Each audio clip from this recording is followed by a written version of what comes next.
Right, Pride of London.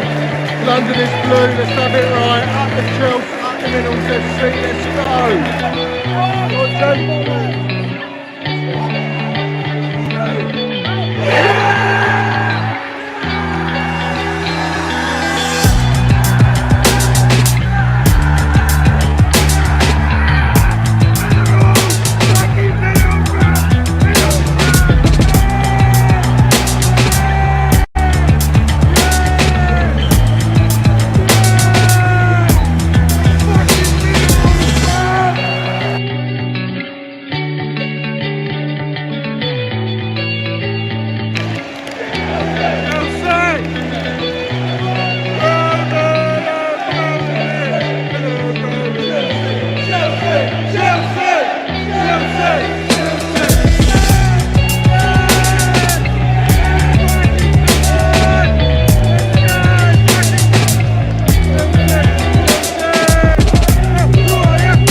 it right. Minerals FC.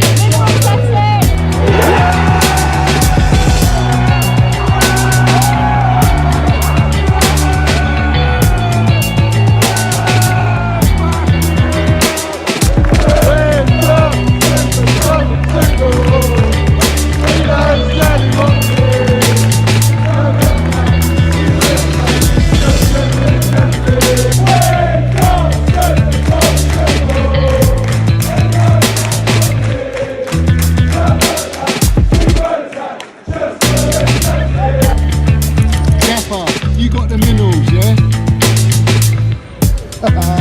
Love it. Got the minerals, TT.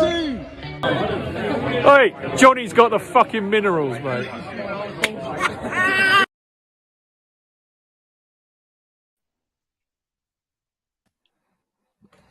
Let's have it right. Up the Chelsea. Up the Chelsea SW6. Up the Minerals FC. This is JT's Minerals Weekly. Big up to everyone that's in here. Please like and subscribe to my channel, Minerals FC, Tony Rolph's channel, Chelsea SW6, and there's over, I think, almost 100 people in here across our platforms, and I'm sure that will grow. But if you haven't liked, subscribed to our channels, please do so. We're going to have some great content coming in every week for you guys. Me and Tony together, landing the minerals, as I always say. Welcome, Tone. This is our new weekly show. Let's go. Absolutely, Johnny. And I've got to say, mate, I fucking love that intro, mate. That is absolutely superb. You have definitely gotten the minerals, my friend. And what a wonderful opportunity this is. You know, we're match going supporters, and we'll be able to give you it straight, no fucking about. We've got no axe to grind with regards to we both don't want to be journalists. We just want to say it as it is, and you know, just a bit of realism, exactly what fans channels are supposed to be, as opposed to being a media loving and with people with different how can I put it, more opportunity sort of factors for themselves, looking to sort of progress. This is all about Chelsea FC. This is all about the club, and this is all about the love we have for it all. So hopefully a bit of realism is going to come across. But yeah, JT, mate, JT's, Johnny and Tony's Minerals Weekly. That is what it is. Let's have it right. We ain't going to fuck about. We say it how it is. Let's land the minerals. Let's get into it. Absolutely. Do you know what I mean? Yes, I mean, mate. obviously, we've got what no one knows. We've got my channel up and running. We've got Tony's Chelsea SW6 channel running. We've got Tony's Facebook page running, all at the same time. It's a first, isn't it? This is the first, and it's the first. I've got to tell you, guys, to go out bang on time is just unreal, because we've been going backwards and forwards, haven't we? Trying to tie everything in. absolute first, you know. But I think I'm right in saying that right now it's being shown on 3 platforms, which is fantastic. Exactly what we want. We want to do this together, don't we? Yeah, cool. You know, and it's great. It's absolutely superb. I can see people that are from Facebook in the comments. Thank you very Good. much for being here and participating. Yeah, And big up obviously, to like I everyone. say, you know what I mean? All your guys, Tony, in here Yeah, watching, well, supporting. do you know what?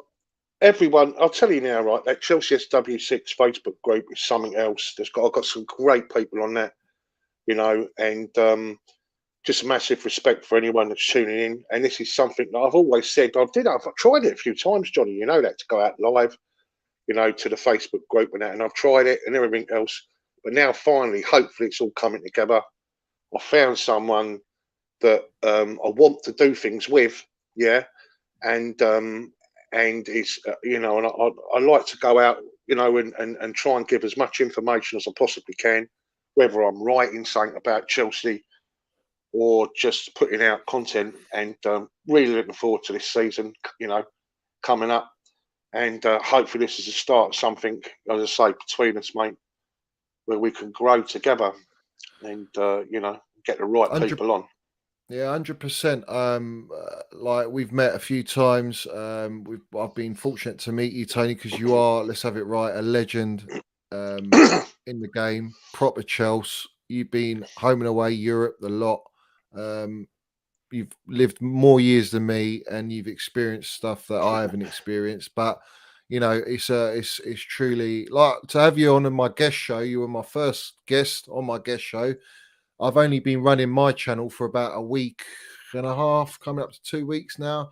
So to have you on and for us to sort of collaborate and do a weekly thing is very exciting. And obviously, exciting times with Chelsea, with the new ownership. A lot of money's going to be spent. It's clear as day it's going to be spent. And there's lots to talk about. But obviously, this is a new era for Chelsea. And we Yeah. we have to sort of embrace it and enjoy it, because obviously we don't know what to expect. Proof's in the pudding, and it doesn't just come with immediacy. It's going to be shown over longevity. But let's enjoy what hopefully will be exciting times at Chelsea, and may it long continue from Roman's era to us continue us winning and dominating, and hopefully dominate in a more serious manner like we did early Roman. Do you know what I mean? But lots of news come out. Obviously, we'll get straight into it. Obviously, big up to everyone. Please like and subscribe, guys. Very important for Tony and I to help us grow and build up, and obviously give you great content. That's what it's all about.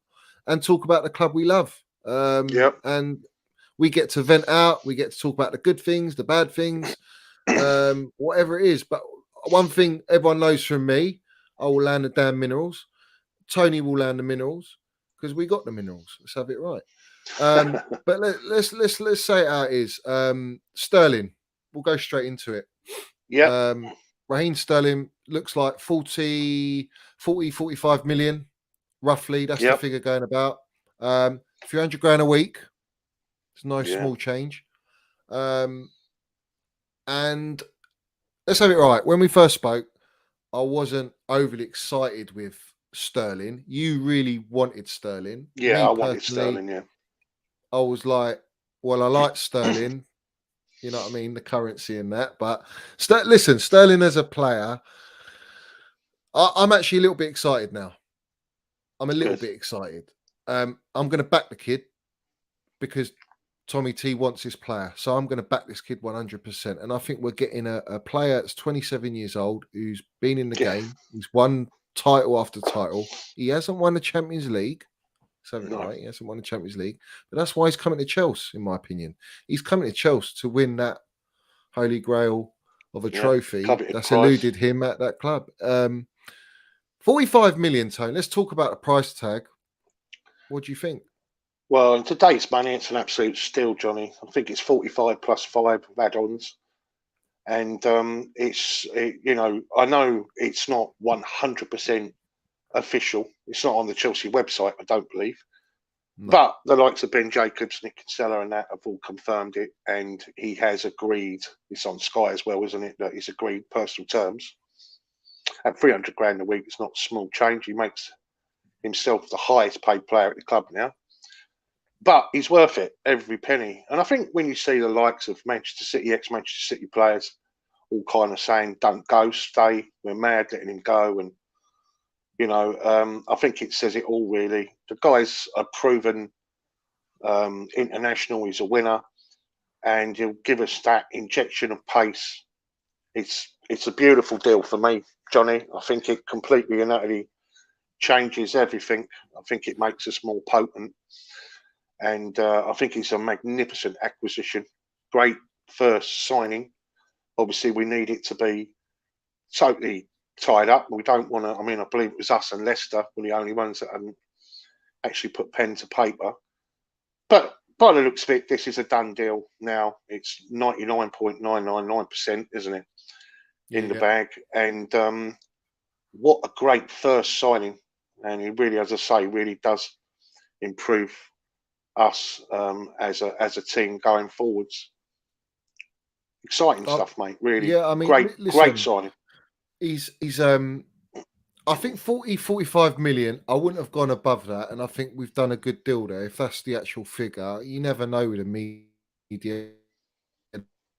No, but he's at the right age, Johnny. He's at his peak right now. No. Yeah. My and he's point played was for two really good clubs, you know, and he, you know, been pretty much ever present. I know he wasn't picked for the massive games for City, but I think he always played some kind of role, some kind of cameo role.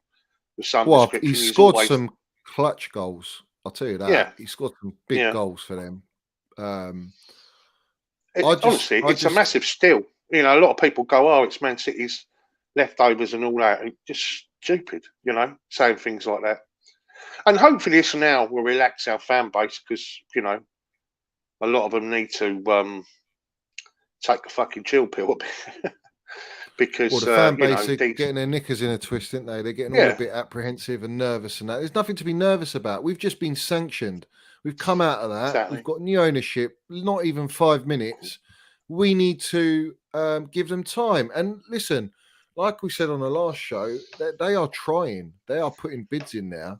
They're trying to get Delitz. They're trying to get, for Raphinha, they put the money on the table. We'll get into that because I've got a theory. There's a few twists and turns on that one now. Johnny. And repercussions. Did you know that?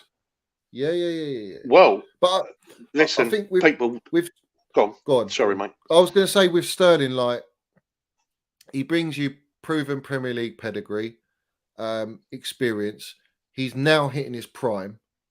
And we're now going to take a player that has basically molded himself into a great Premier League player, an England international who I think was our best player in the Euros.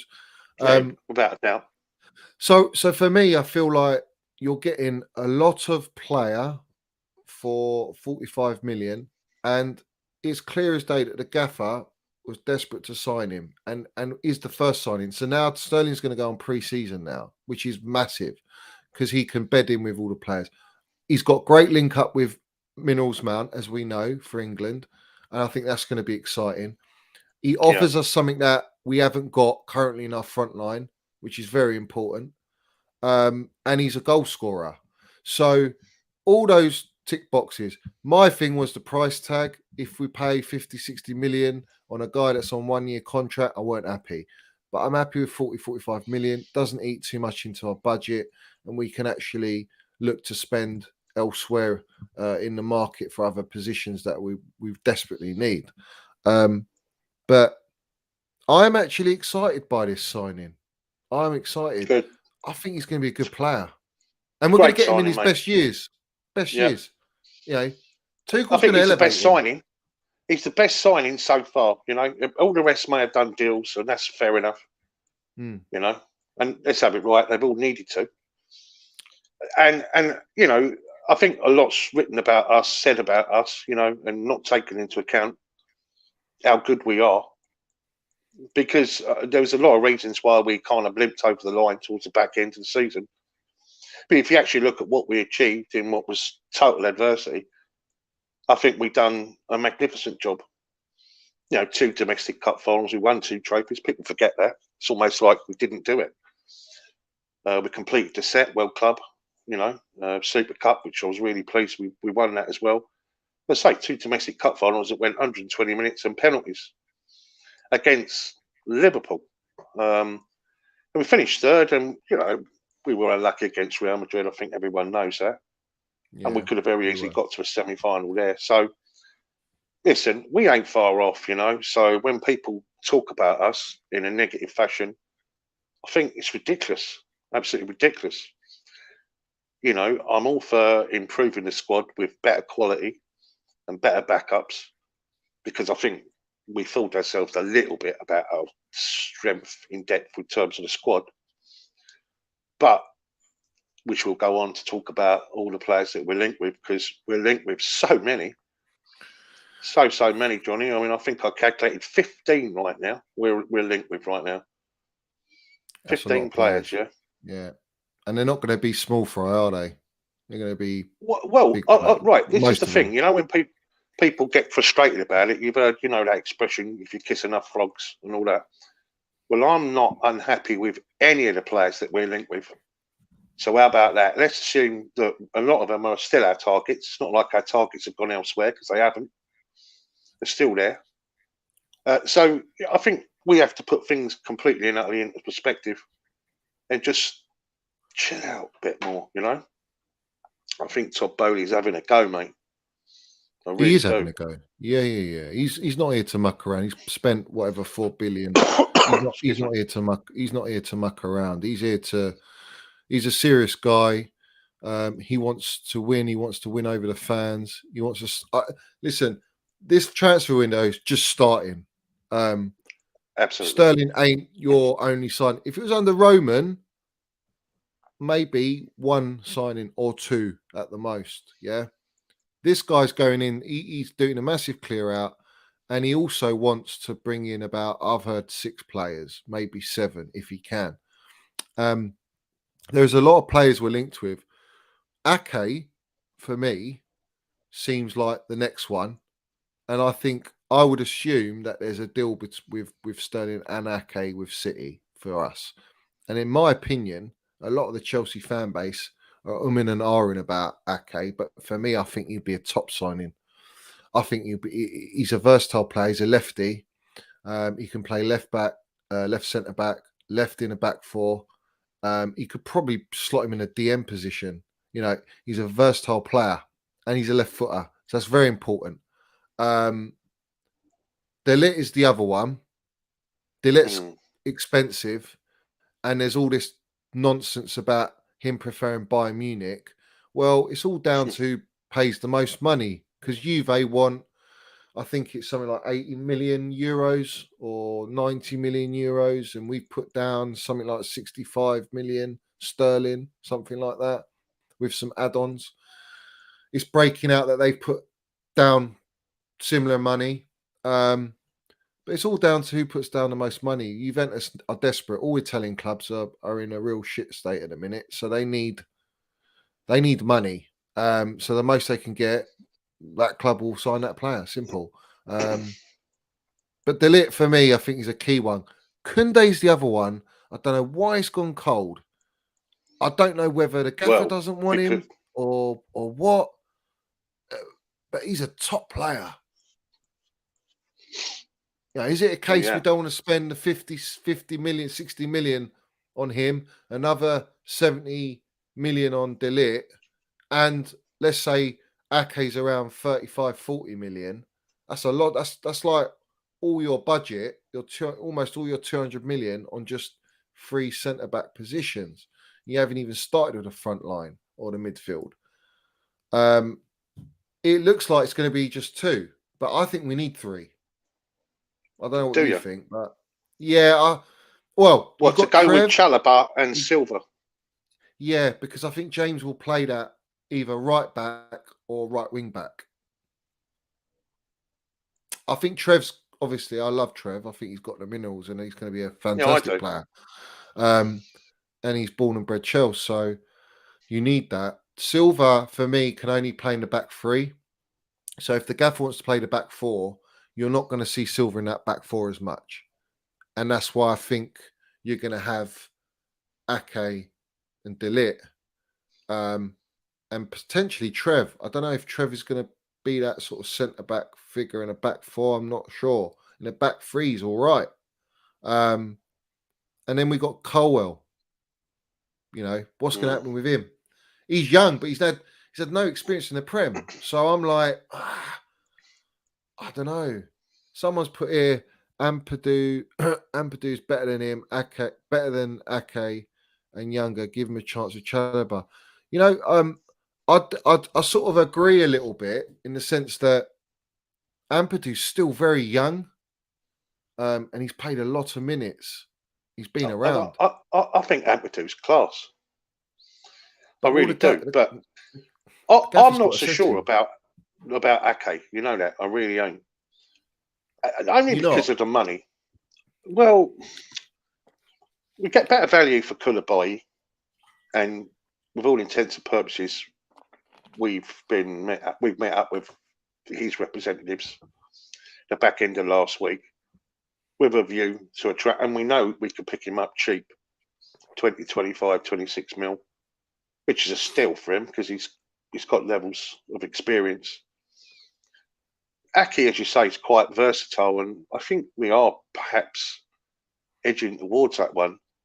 And as you say, Koundé, we've gone a bit quiet on ourselves. I think to be honest with you, that whole Koundé transfer it's been a nightmare, isn't it?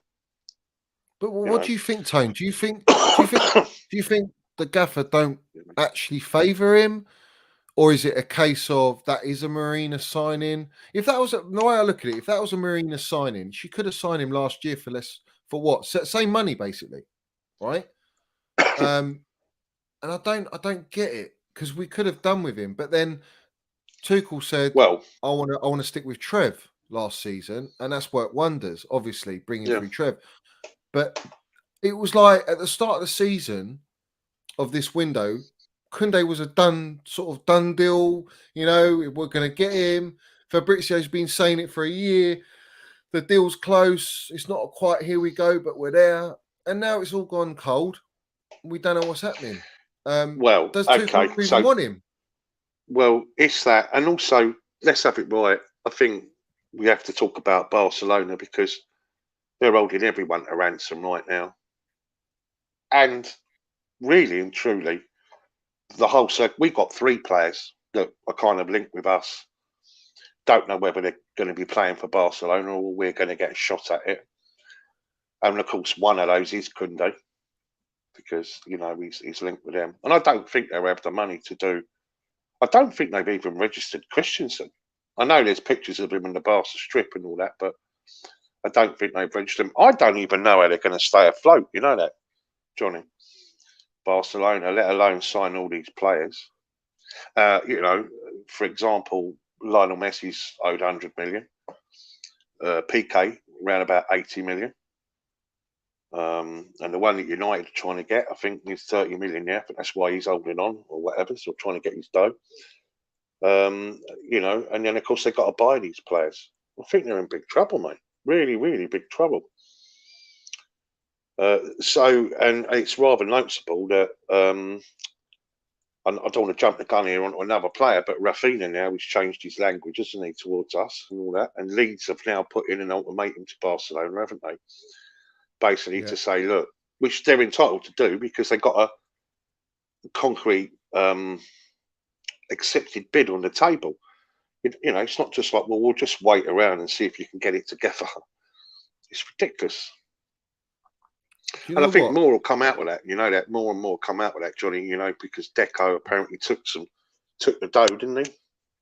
Early, which is probably why he's looking in the perfect world for him. Raphinha to Barcelona would be the one. So if you look at the players that we're linked with there, obviously Koundé's there. Let's talk about Raphinha and perhaps Dembele in a bit. But in terms of the centre backs, De Ligt is the one, and I think we're only 5. Possibly 10 million differential between what we value him at and what they value him at. And of course, they are keen on a couple of our players, which will be a deal after we do the deal, if you follow what I'm saying. Yeah. So they get money in for us, and then they offset it, you know. I So on mean, the the account I is a want, separate deal. like, I do like this. I think he's got leadership. He's still 22 or 23. He's got Champions League experience. He's won the Dutch league. He's won Serie A. He's sort of learned probably a bit of his trade off Bonucci and Kalani. But he's had a bit of not a great spell at Juve, hence why he wants to leave. But for me, I think he adds, you know, a bit of shithousery to us. He's a bit of a two-footed player. I think he's predominantly right-footed, but he can play with his left. I've noticed when I watched him, he tackles with his left more than his right. But when he plays the ball, he plays with his right. It's a bit of a weird one. But like, listen, that's a lot of money for him. But we need to replace Rudiger and Christensen. But Rudiger's that left-sided player, which is very hard to find lefty centre backs, you know, that of high quality, and that's why I think De Ligt and Ake are there. Whereas Koundé for me is more of the right side, but could play across the back. You know, it's like they offer different attributes. Koundé offers something different for me. I think he's a bit more of a ball player and technically gifted than Ake and De Ligt. De Ligt's got more of the height and the physical presence. Ake's got bundles of versatility and experience. And I think with Ake, you know, when he got injured at Bournemouth, they went to shit. I think they actually got relegated, didn't they, that year? So he was out for a long period. When he was in the side, they were solid, which I think credit to him. Then obviously Man City bought him. Pep's we bought had him the first for a reason. First buy that's option right. on him. Yeah, we had a buyback option on, didn't we? We didn't take it. But who was the gaffer then? Who was the gaffer then? Was that Sarri? Must have been Sarri. I don't know. No, Lamps. It was Lamps, wasn't it? Must have been Lampard? Lamps.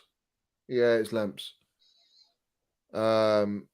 So I thought it was before that, but listen. Well, because how long's he been at City? 2 years? He's been there 2 years, Yeah. is he? Or 1 year? I can't remember. No, I think it's 2 years. But I think if we got him, Johnny, it's not like you'd say, "Oh, you know, it's a terrible signing."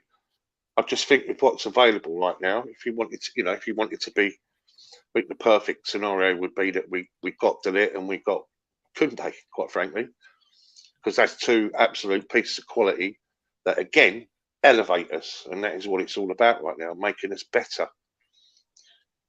But I also think Koulibaly is an absolute, you know, a no-brainer for the money in that, you know, his experience, plug the gap. But is this Barca again? Does he want to go Barca? This guy, I mean, it seems like every fucking player wants to go to Barcelona. What's going on? Well, I don't know, but I mean, Barcelona are almost like a PSG and a Manchester City where anything goes, you know. But what I will say is, apparently, that's a possibility for Juve to go for Koulibaly as a replacement for selling De Ligt. Maybe Koulibaly's the backup to De Ligt. Maybe he's the backup, and then I think it goes like this. I think if you buy De Ligt, you go and get Ake. If you lose De Ligt, you could end up getting Koundé and Koulibaly, and possibly Ake as well, because he's not that expensive. You know, 40 million ain't too dear. You know, he's a Premier League player, isn't he? Hey? Yeah, 25 for Koulibaly is an absolute steal, isn't it? And he's been offered to us, and they've been in London. Let's do a deal, you know, one of them ones. So it could be the De Ligt deal is the sort of the deciding factor in who we actually get. You know, like one or the other. You know, whether you go Ake or whether you go Koundé, because for me, De Ligt is so expensive. You know, he's an £80 million player. Well, and Koundé's 70. Pulled down by Italy, haven't we? Italian clubs are proper ravishing us right now, aren't they? You know what I mean? And yeah, they screwed us over big time, big time. yeah, especially that Lukaku deal. What a joke that is, you know what I mean? But it is what it is, you know. We've had to do what we've had to do. Well, that's what I wanted to say about the wages, right? Now, the media said that we were paying him 340 grand a week, which is absolute bangers and mash waffle, because what we were actually paying him was 440 a week. We paid Lukaku 440 a week and 100 million to sign that fucking rat. Yeah. And this is the thing. Sterling is now being we're hearing 300 grand. Yeah. 300 grand a week. I wouldn't be surprised if it's more than that. I know we're not going to, we don't care about wages, it's not our money, but yeah, it's just madness, really. You know, and we got players like Mason Mount and Reece James, proper Chelsea, that have been unbelievable servants to our football club. Won the Champions League, Club World Cup, Super Cup. They should be fucking well. Werner's on 290. Listen, Mason Mount, James should be on those wages and some. So if you're bringing in Sterling now, you know, what's Reece James and Mount going to say? What are they going to say? James is on less than 40 grand a week, I think. Do you know what I mean? It's ridiculous. Crazy, isn't it? And they're going to look at Sterling being signed for 300 grand and go, hold on a minute. I think they'll get new deals then too, though, you know? Yeah, but what's the deal? You know, they should be top earners. They should be. No, I agree. Let's say for argument's sake, that Real Madrid come in for Reece James, yeah? Do you think they're going to offer him 200 grand? No chance. They're going to offer him the big money. Doesn't matter. He's 20, I think Barcelona I don't see how Barcelona can even be sat there trading right now. Is it because it's Barcelona? I don't know. You know, someone out there tell me, because I think just in terms of not even debt, it's just debt to players, Johnny. Players. This is a good question, Tony. Yeah. Would you want Raphinha now if things changed? Yeah. Players who want to play for us. And I fucking 100% agree with that. I'm done with Raphinha now. But what I would say, this is the way I look at it, I think we've left our bid on the table to just fucking make Barcelona cough blood. Literally. Like they have, if they want that signing, they have to pay the money. You wouldn't take him, Raphinha? Listen, before all this, yeah.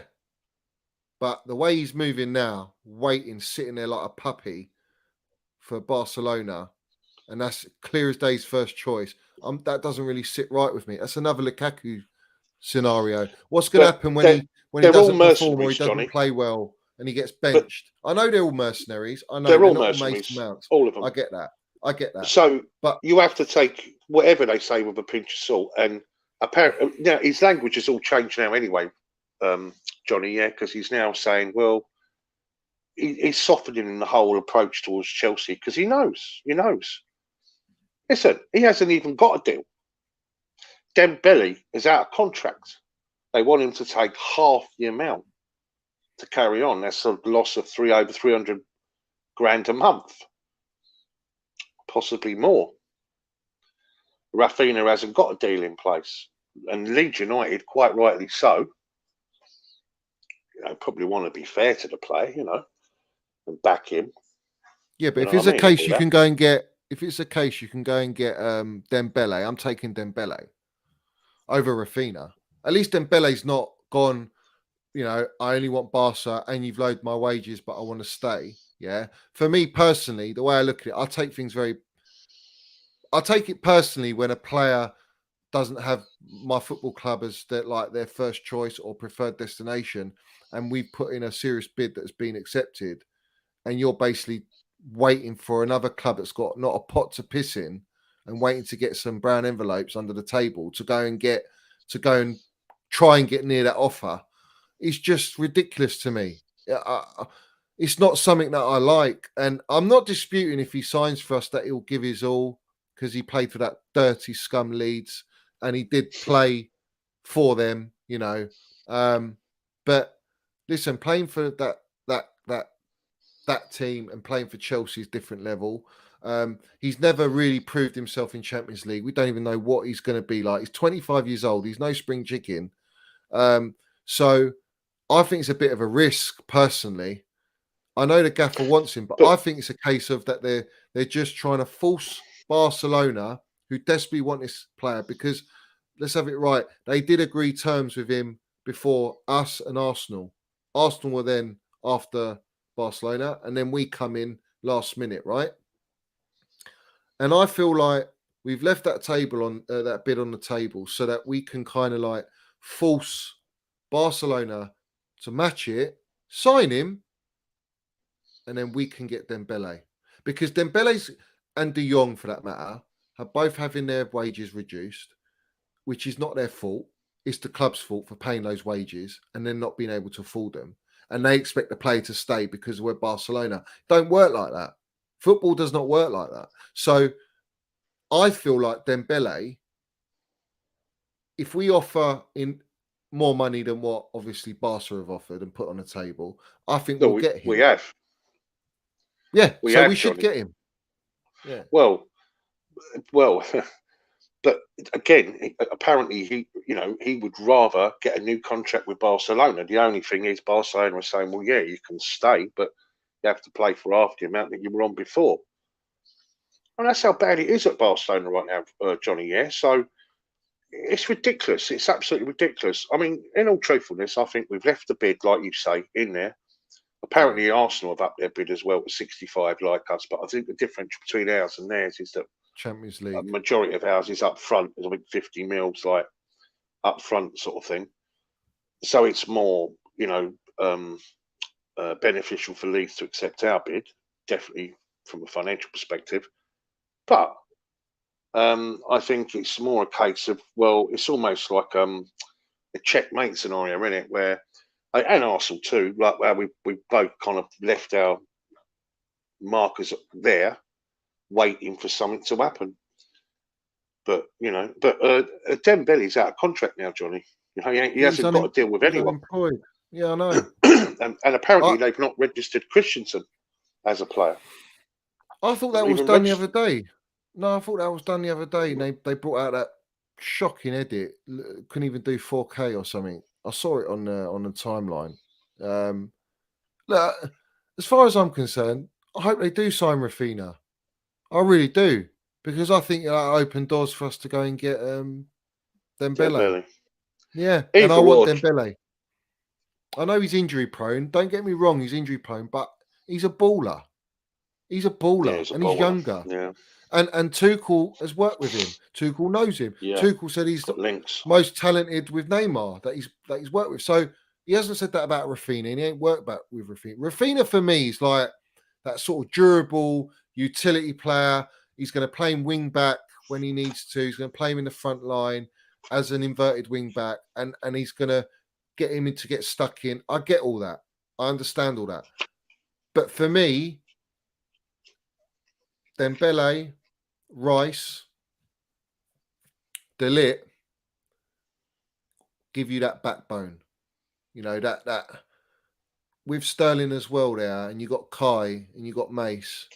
You got attributes of different quality all over the pitch.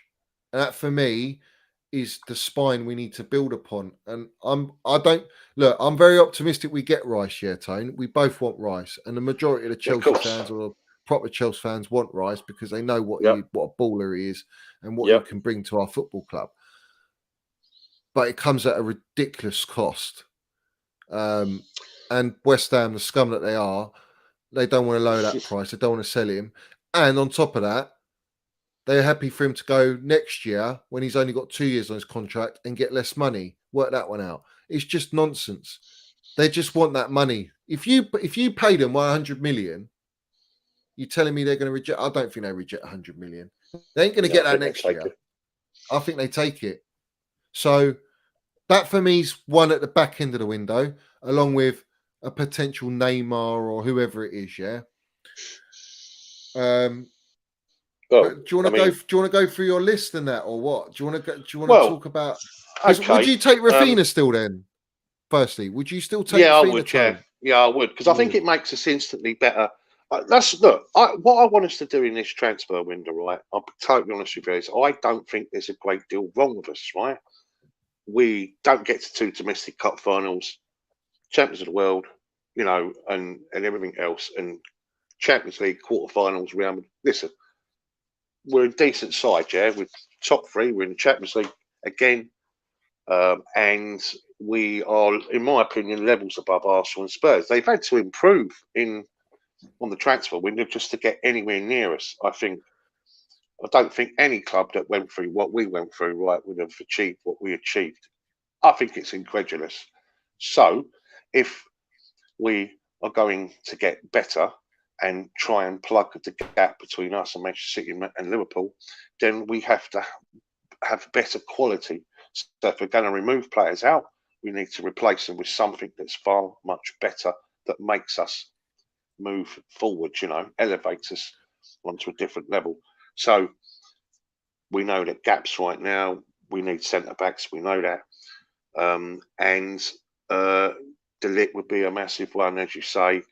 Rice would definitely transform us. I think Raphinha or Dembele, and obviously Raheem Sterling, much better than what we had there last season. Just saying, like, Johnny, you know what I mean? We need to. There's obviously a lot of outs as well. But I'll yeah, say I mean, this, Tone, yeah. With Sterling, for me, he's an upgrade on everyone. all of them. Like, yeah, apart from Kai and Mount, he's an upgrade on the rest. Yeah. Tim, yeah. All right. Raphinha would be an upgrade on Ziyech. Then Dembele's an upgrade on Pulisic by miles. Yeah. And I think Sterling and Pulisic will have it out with each other. Lukaku's just a cement-booted fraud. We don't care about him. I think anyone's an upgrade on him. You could put fucking what's his name, Danny Ings or whatever. Do you know what I mean? You could take someone from mid-table and they're better. And Broha's clear of Lukaku. Let's put it that way. Yeah.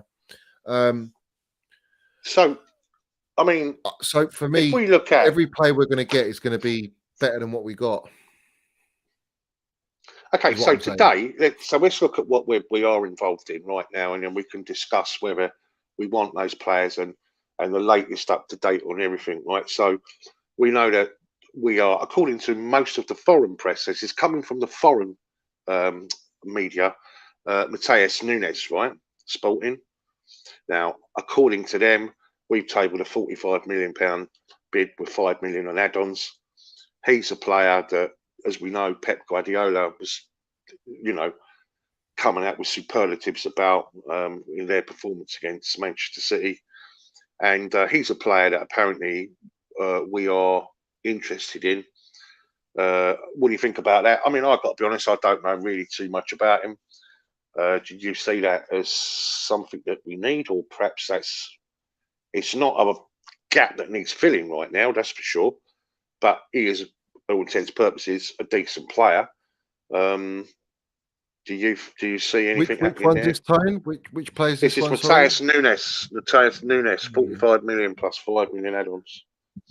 Is he from what's it? Wolves. Sporting Lisbon, is it? Is it Sporting Lisbon? Nunes. I don't know much about him, Tone. He's supposed to be absolute quality. That's what's coming out right now. Okay, so then you look at the three. Who's reported that? It's mostly the foreign. It's mostly the foreign media, but that doesn't mean to say that it's not correct, because, you know, I just feel that our own media just regurgitate things and just reword what things. Position to make is he? It sound. It's midfield. So midfield. What? As in, like defensive midfield, centre attack? He's to replace Mason Mount. Not joking. Fucking hell! Wow. Joking, Tony's trying to land minerals on me already on our own show. Yeah. No, I'm joking, mate. I know. But he's a player that apparently, you know, we are interested in. But okay, so if we look at the three then at Barcelona, Dembele, Raphinha, Kunde, it's been going on forever and a day. You know, will we end up getting him? I don't know. Was it a previous regime one? Was it a Mourinho one? Was it the Roman era type thing? And is it, or have we called on it now because we've got a better option, as you say, with Delitanaki or perhaps Koulibaly or whatever. I really don't know what's going to go on with Barcelona, but my take on it, I think Raphinha, we might have a stab at him because of what he's saying now. He's changing his language. It was like, I don't want to talk to Chelsea, get him away from me. It was almost that one on Barca and all that sort of stuff. Now he's kind of softening his wording about us, saying, well, I'm not saying it's not a bad idea. You know what I mean? So who's to say? And look, they're all mercenary fuckers, Johnny. Yeah. So what do we care, mate? The bottom line is, he's a quality footballer, and that would you just say elevate us. Imagine him on the right, Sterling on the left. Beautiful, man. Beautiful. That crossover. It's absolutely beautiful. Dembele, obviously, that's the one that you want. And then what else have we got? I say it's not like I do like him. Don't get me wrong. My stance is this: whoever the gaffer wants, I want him, right? And it makes sense to me that he would want Dembele. It makes sense that he would want Neymar. He's worked with him. He knows him. I know he likes Rice, and he wants him. Well, they're the big ones, aren't they? At the back end of this window, yeah, they're the ones that we almost got to plug the gaps first, get them sorted, and then we look at the cherry on the top, yeah. Because I just think we just got to pay what they want, and I think we'll get him. So if we're that serious about him, let's just do it. What do you think? Do you think he changes us? Does he change the dynamics for you? Yeah, I mean, obviously we can play back four with him, I assume, but I'm a bit apprehensive. I don't think just signing him makes you play back four. I think Rice guarantees you playing that back four. And that's the difference. I don't think you play back four with Jorginho and Cover. No, but you might with Rice and yeah, and if you look at it, right, okay, you have to look at what the bigger picture is, yeah. And we know that Thomas Tuchel changes the lineup every week, virtually, to suit the opposition, and of course, the way we play definitely changed a lot more last season than what it was when he took over the season before. So we have to look at that, and perhaps he might go four at the back, and chop and change it as to whoever we play against. What I mean? It's one of them ones. But yeah, the cherry on the top is obviously Ronaldo, Neymar, and Rice, isn't it? And it's rather interesting that PSG managers come out and said that he doesn't want him to go, but I think the owner. When did he say? Did he say that today, Tone? It was either yesterday or today. He doesn't want him to go, and all that sort of stuff. But the owner, it's very noticeable that the owner has come out and said that they wanted a different kind of policy, within the club, that they didn't want to go, sort of glitz and glamour. They wanted to less of that and be a little bit more, have a bit more solidity about them, less sort of a off the cuff, flary type, and get away with it in their league and win that league. Pretty simple, by playing beautiful, sort of off the cuff football and get away with it, I guess. But so there's that one, and then of course, as you say, Rice, it's all about the actual fee and who they would perhaps maybe consider as part of a trade, if it's possible at all. And then there's the whole Ronaldo thing, where I don't know, he's missed training now, isn't he? Is it third day in a row? Did you listen? I don't know if you watch TalkSport, right? I've been on it a few times. Sometimes. Yeah. And obviously Jason Cundy, yeah. Oh yeah, I did watch a bit of that. Yeah. Yeah. Jason's got minerals, yeah. He doesn't rate Neymar, right? Doesn't rate Neymar, but so I'd have a little debate with him on that. But when it came to Ronaldo, he says Ronaldo doesn't start over Kai Havertz, and he'll have to play second fiddle to Kai Havertz. He will not give what Kai Havertz gives, and you gain in that area, but you lose and you struggle in other areas because of him. And I agree with that. I agree that you build around Kai. I think you need to give Kai this season to really show and prove everyone that's doubting him, which astounds me that anyone's doubting him, that he's got the minerals to deliver and kick us on, you know, for league titles and so forth and dominate. I think Kai's got it. But buying Ronaldo will hinder him. It'll be another. I'm not saying Ronaldo's like Lukaku. That's not what I'm saying. What I'm saying is the situation's the same, where you're bringing in a superstar player who's going to want to play as many minutes or as much as many games, yeah. And Kai Havertz will, unless the system changes, he ain't playing with Ronaldo. So you're going to drop a £72 million wonder kid to play for 1 year a Ronaldo, which hinders Kai Havertz's development. He's going to be pissed off he's not playing regular game time when he wants to prove that he's got what it takes. And he's delivered for our football club already in moments, big moments, you know, just not consistently. But you can't get consistency if you're not going to play. And with Lukaku, he didn't play enough, you know. And with Ronaldo, he won't play enough. And that's the main reason I'm not going to get starstruck by Ronaldo. That's the main reason I wouldn't sign Ronaldo. I'm not disputing Ronaldo gives you clinicalness, goals, clutch. He's greatest, one of the greatest of all time. Yeah, definitely in this era. So I think it's just a marketing big signing, and that Tuchel's going to have to problem solve to try and. Everyone's going to have to work around him extra hard. Mason Mount again, you know. Sterling. If you consider now that we're a different football club or a different model running as a football club, then you have to say that Thomas Tuchel he's not under the same amount of pressure as the previous managers, yeah? You know, I think if he never won a trophy next season, I couldn't see him getting sacked, but you could under Roman, got it?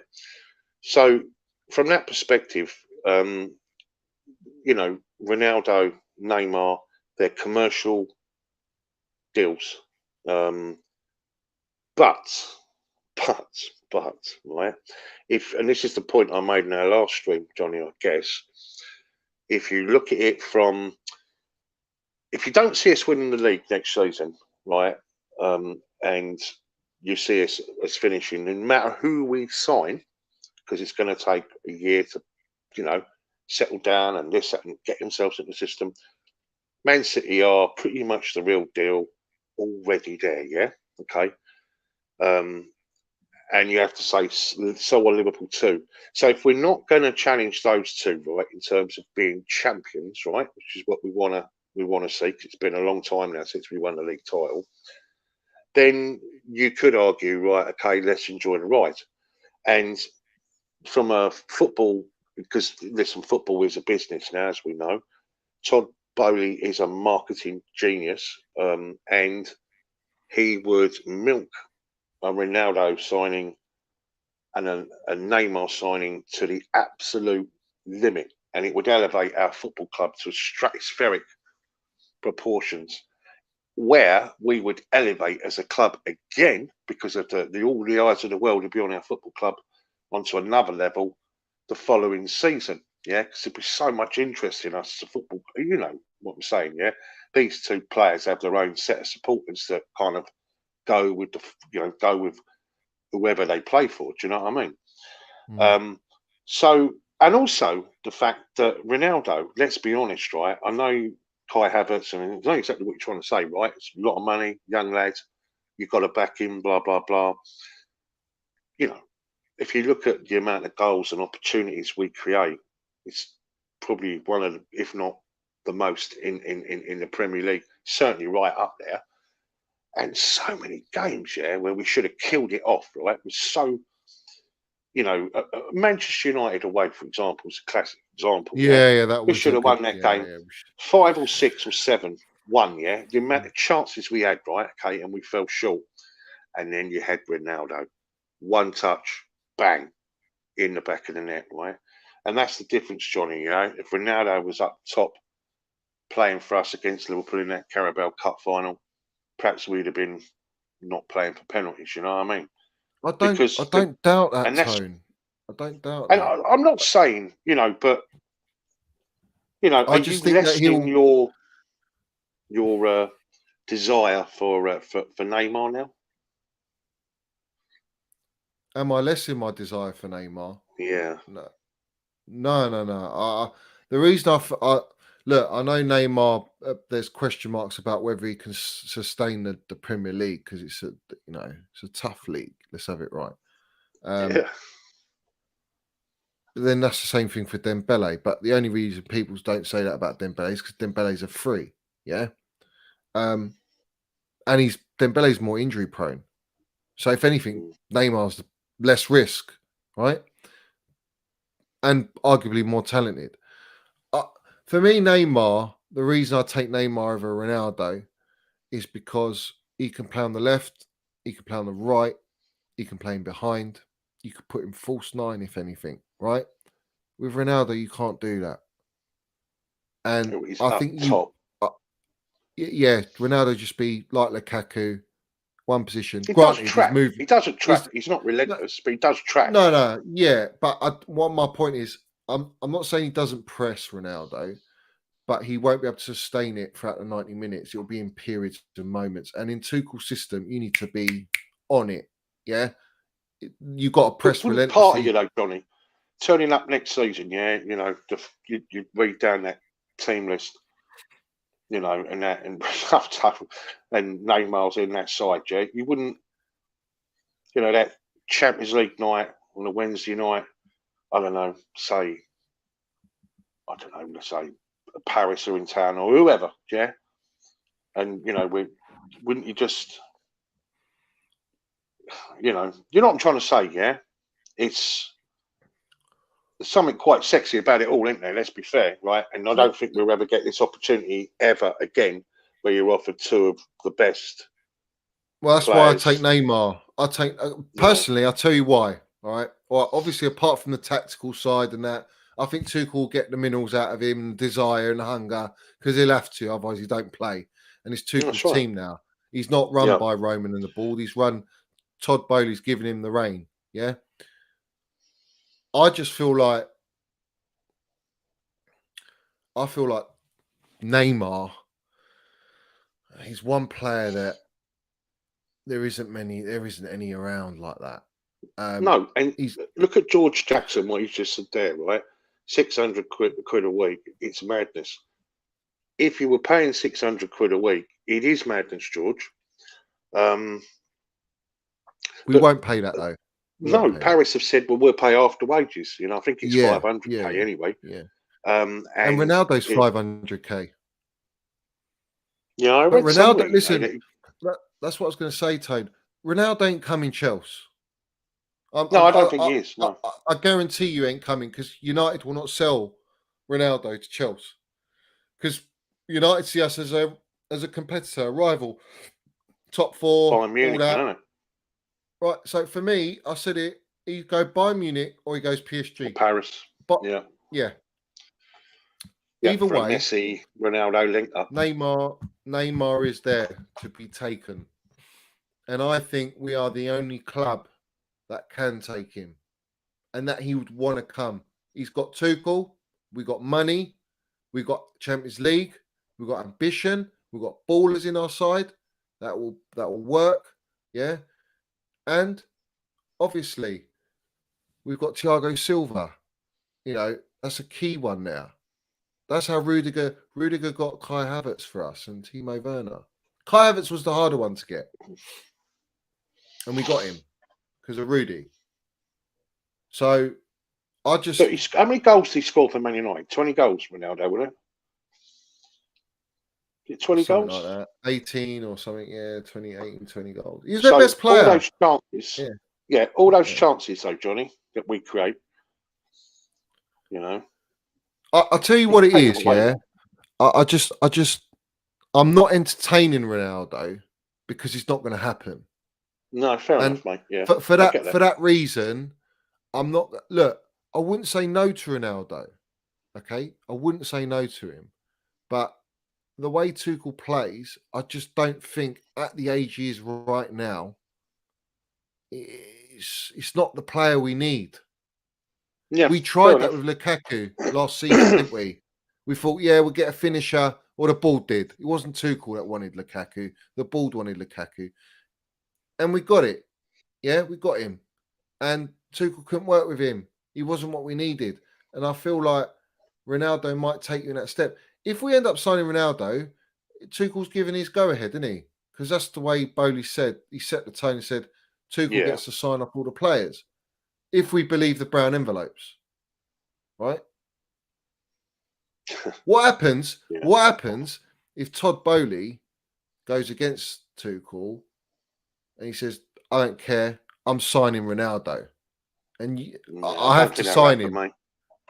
Huh? I don't think that'll happen, mate. But it is very noticeable, though, isn't it? That our board are kind of open to the whole idea. They're actually, what's the right word? Well, they're entertaining the idea because it excites them. Do you know what I mean? Because they are marketing gurus. You know, they will literally and utterly, digitally just make so much money out of it. It'll be the face of everything, and I just think we would go a different level altogether. And but I get what you're saying. I completely and utterly get what you're saying. So, who do you think we'll actually? Do you think we'll get all our targets in, Johnny, or do you think we'll get 2 centre halves and minimum? I quietly feel confident we can. I had the chat with my old man today, and he's like, "Forget Rice. We ain't getting Rice. We're just not going to get Rice." And I feel like we can. He's like, if you get Ronaldo, you get him for a season. He'd take him. He made a good point. Kai can't play 65 games. He's not Mason Mount, right? And you're going to need to rotate with Kai a little bit. If Ronaldo's willing to come in and rotate a little bit, then it could work. Wouldn't it?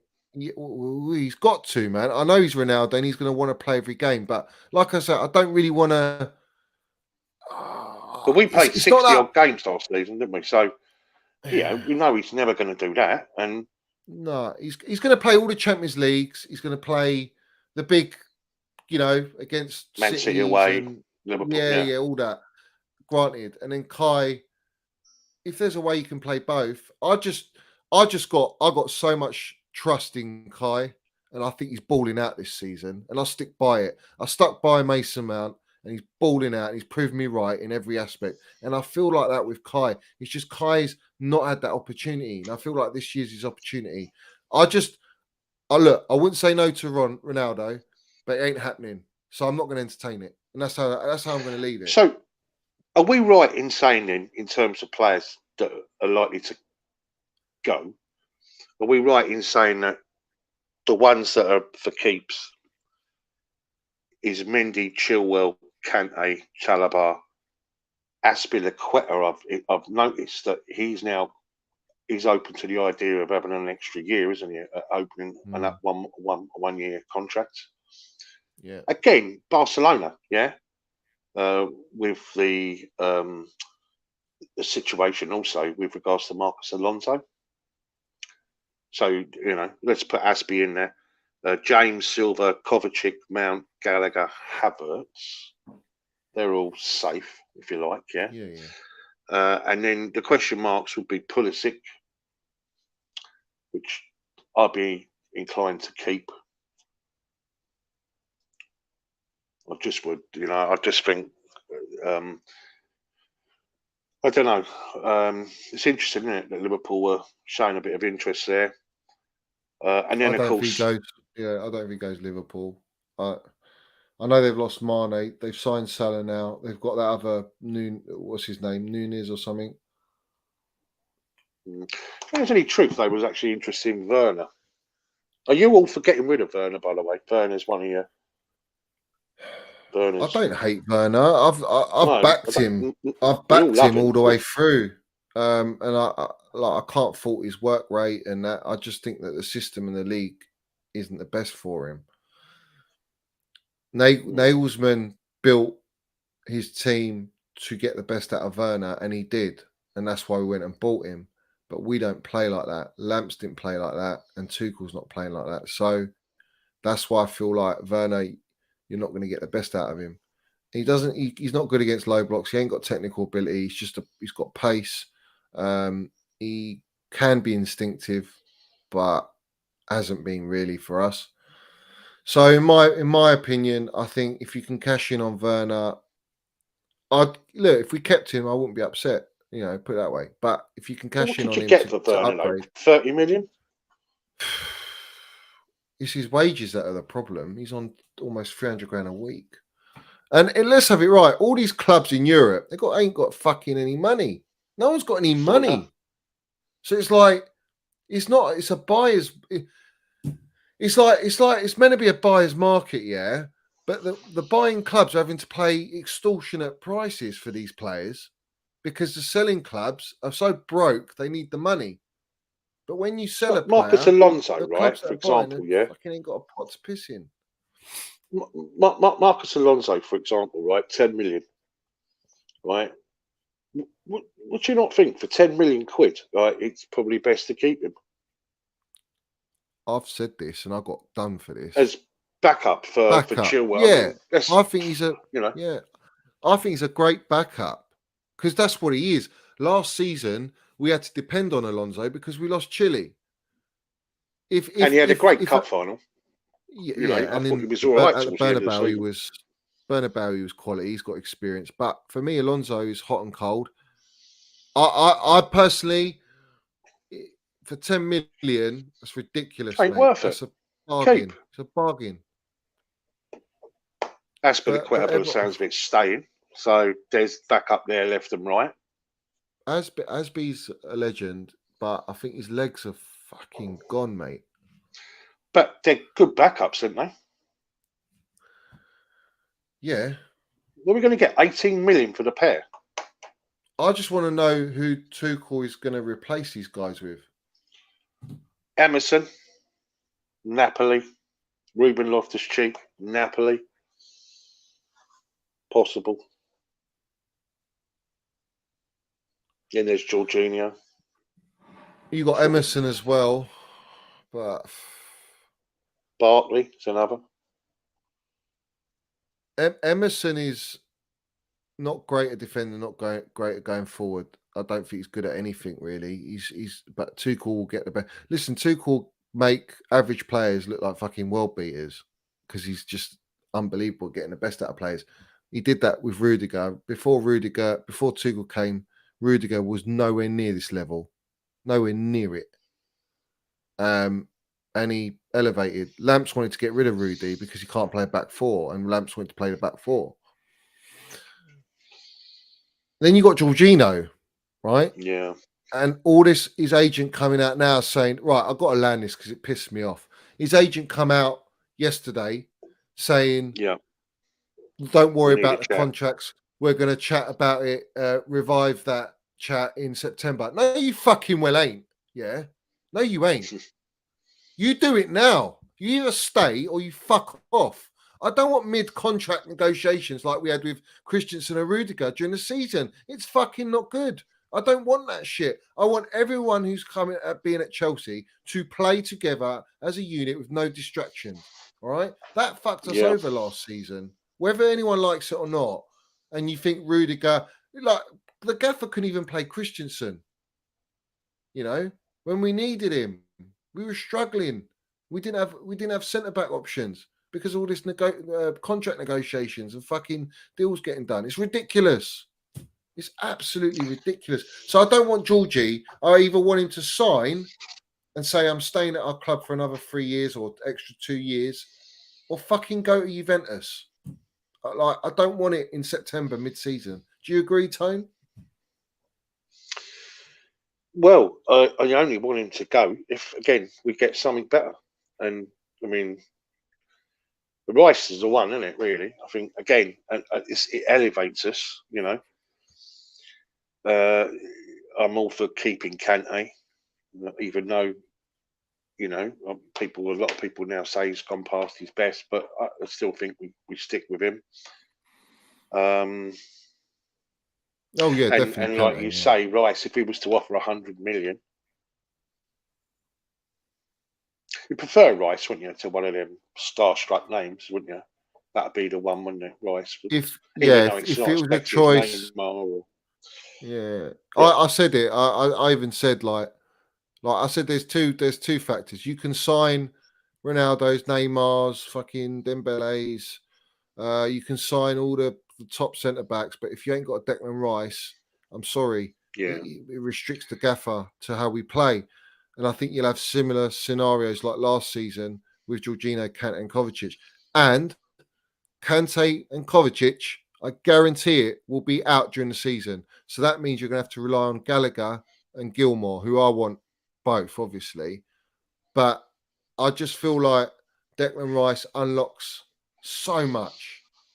Formation gives us qualities that we don't currently have in our midfield. Experience, hunger. He wants to fucking play for Chelsea desperately.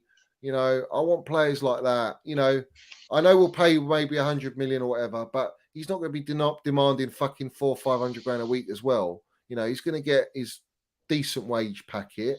You know, but his main thing is to play for Chelsea. He changed it. If it's a case of Ronaldo, Neymar, or Rice, I'm having Rice.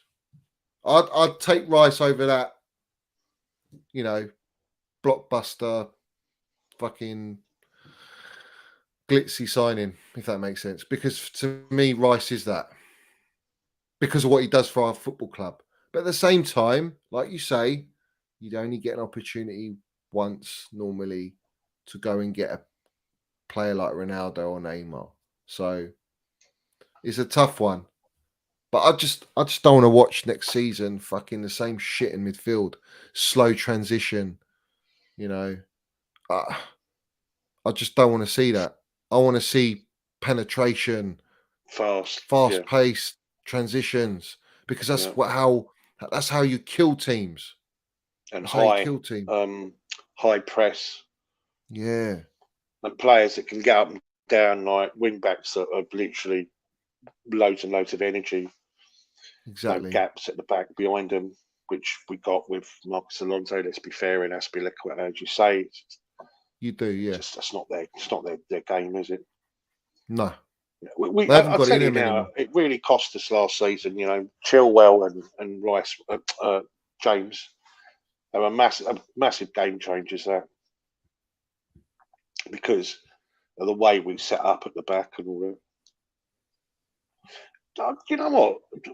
One thing I noticed last season? What was all that about, Johnny? You know, when Mendy would line up to take a goal kick, yeah, and you get two of the three at the back, and they'd sit, they'd be either side of him, and they'd be there, and then they'd go upfield, so they'd almost go there for a pause, and then they'd start.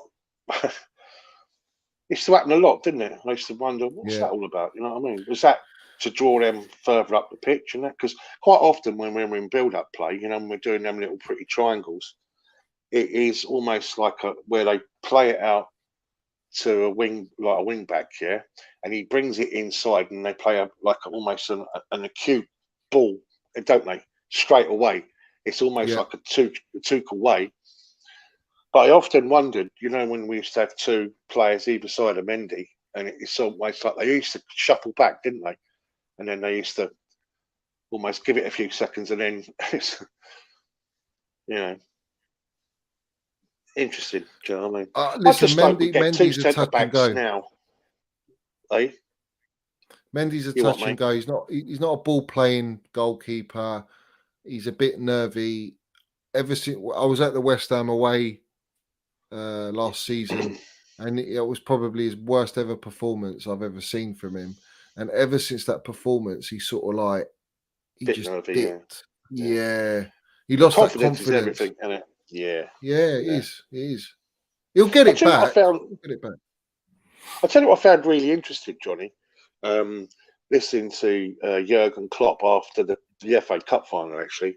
And did you ever hear him do that interview where he talked about a company that approached them last year, and they said that they'll make 30 or 40% differential on your penalty taking, and he says, well, it's possible. And they used I think it was statistical, analysis, like data driven again, but it was also that coupled with psychology. And it's rather noticeable, wasn't it? That they never missed the penalty, did they, in them shootouts? Well, one of them did. You know what I mean? Yeah, one, yeah. It's a fucking wind up that, wasn't it? Because my foot was back in it then, but yeah, it's interesting. The attention to detail. That's really, there you go. There's a so we question need two centre backs. There's a question for you, Tony. I think. What do you think is the remit this season? Because we've not replaced a 90 plus M striker or two centre backs, one Rudiger, one of the best in Europe. Well, that's right. I mean, that's why we need to get into quality centre backs. I think Delete, but Delete, Koundé, Nathan Ake, Koulibaly. There's 4 players there that I think is better than Christensen and Rudiger. And let's have it right. I think Rudiger become a better centre back under Thomas Tuchel, didn't he? So whoever we get in, they're going to improve under the stewardship of Thomas Tuchel. In terms of striker, I don't really think. I think okay, you're right. A £90 million striker, but look what he did. And I think there's a case also there to look at that whole scenario. As I say, I don't want to go down the old conspiracy route, but you have to say it's the way it all happens. He wasn't really keen on coming to us. Then they accepted the bid, and we paid top dollar for him. And then he come to us, and then he was basically doing everything to angle a move back. I'm not saying that some kind of skullduggery went on, but let's have it right. The way it's all ended, it's been a good bit of business for Juventus, isn't it? Sorry, for Inter Milan. Inter Milan, all they've done us like kippers. I'm so glad he's gone, mate. Fucking believe. But I mean, we have to replace him. I mean, I wouldn't be upset if we ended up with Lewandowski. I think he'd be an answer to our problems as well, because he's a finisher. You know what I mean?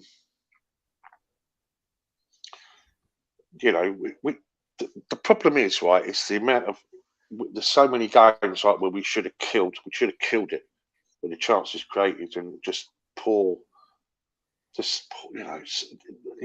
was frustrating watching Chelsea at times, wasn't it? You'd watch all this pretty play, we'd get up the other end, we'd create a perfect opportunity, and I don't know. It's not even as if the goalkeeper was made weldies to stop it. We'd either hit the post or drag it wide, or we'd hit the goalkeeper. It was almost like there was no composure. When we got to that final third where we just killed the game. You know what I mean? And when you don't take your chances, you let the opposition come back in. So many games, wasn't it, where we were so dominant, but we didn't get 3 points. So I don't think we're ready. We're not ready. Look, we'll be up there, but until I see what sort of signings we make, I can't call whether we'll be ready to compete with City and Liverpool. City especially are strengthening. Haaland, look at that forward they just bought. I mean, we should have bought him last. We should have bought him. Yeah, fucking should have bought him, and we bought this lump of shit. Yeah, I never wanted Lukaku. I'll tell you now. If our board now we've got this player now, joke. It's a joke. I think if our board now were the board then, we would have bought him and paid over the odds. Yeah, wrong timing. It was the wrong timing. Yeah. Cement booted fraud. Yeah, we paid 100 million, and we could have paid 150 or 60 million, whatever it was, and the wages would have been what? Probably less than Lukaku. Yeah. And granted, It's a you had great Haaland signing, mate. It's a on a great 2-3 signing. year deal, and then he goes to Real Madrid. I couldn't give a toss, yeah, because I think when players fall in love with your club, like Kai Havertz falling in with your club, you ain't running off to Real Madrid, all right? When you win things, you win Champions Leagues, you win Premier League titles, you build an attachment to that football club, no matter what age you are. And the younger you are, with your aspirations of going to Real Madrid, it's very hard for you to just get up and go. And I think Haaland would have come. He should have come. Really, he should have come. But he's got his dad, ex-City player. He's going to Pep Guardiola, who's got any player he wants to go and get him. I think it's a test for Pep, actually. I think Haaland suits Chelsea more than City, right? And the way City play is going to be testing for Haaland and for Pep. And them losing Sterling is interesting. Yeah, that's a massive one for them. But you know, by the same token, they're just a club that seem to get away with everything, don't they, Johnny? You know, they were banged to rights. Yeah, they should have faced, you know, the court of arbitration. The full weight of the law should have come down on, you know, what they did. You know, using their own reserves, their own money to sponsor themselves. It's pretty fucking obvious, isn't it? It's written right across their tops, Johnny. You know, it's just couldn't make it up, really. And they just, you know, they did what every billionaire company or consortium does, where they just play the time game. Yeah, where you can. That's why, you know, the little man always loses. You know, it's true. Boy, this is a great question here, Tone, from one of my mates. He says, Tony, you followed Chelsea in the 70s and 80s. Who would you take from that era and put into this current team? Okay, that's a really great question. So my first game was 1975, so I can't sit here and claim the 1970, 71, 72 team that won the FA Cup, European Cup, Winners' Cup, the League Cup, all that sort of stuff. But we had some great players in that particular side. You know, obviously Peter Osgood, you know, players like that, Ron Harris, Peter Bonetti, you know. But that wasn't my time. That wasn't my real era. I started going from 80, 81, 82. So my side really was Nesvesky, Pat Nevin, Colin Page, Joe McLaughlin, the John Neal side really, David Speedy, Kerry Dixon, Johnny Bumstead, that sort of stuff. Look, my favourite player back at that time was Kerry Dixon. You know, Dixon. The blonde bombshell. Love Kerry, absolutely love him to bits. But you can't compare it to today's footballers. I think from the 80s, who would I take? Pat Nevin, you know, was a really cracking little player. You know, like Wee Pat. You know, the way he used to jink on the wing and always get those crosses in, and his crosses used to almost be perfect for Kerry Dixon, who always looked like he was quite a lazy player, but he had a lot of pace to him. But he was incredible in the air, you know, and he'd always leap and get that, put the ball in the back of the net. We had a really side that was a bit of a mismatch put together. A lot of players all put together in that 84 season. When we went sort of up, well, funny enough, a few seasons before that, we almost went into the third tier, but we ended up getting promoted, and that John Neal side, that 84, 85, what just incredible times, you know.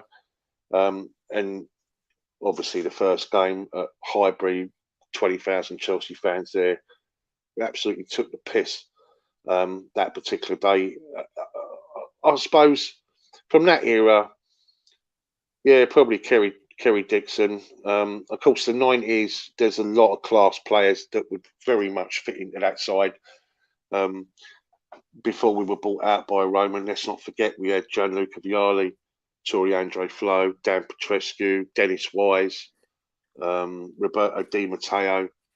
Zolas. These are quality players, you know, Didier Deschamps, just quality players, yeah, and they would definitely get in the side. But I do think, funny enough, that all all players, squads maybe, are not as good as what they were around the 2007, 2006, 2007, 2008, 2009, 2010 season. The reason why I say that, think of Man United back then, they had the likes of Cristiano Ronaldo, Tevez, Rooney was their strikers, like Roy Keane, David Beckham. Do you know what I'm saying? What a team. Chelsea, we had like Didier Drogba, obviously John Terry, players like Deco and Lamps and Ballack, Michael Essien. They were better sides then than our current side. That's my personal opinion. I just think the teams back then were better, but I think that's because there was a smaller amount of teams then with the money.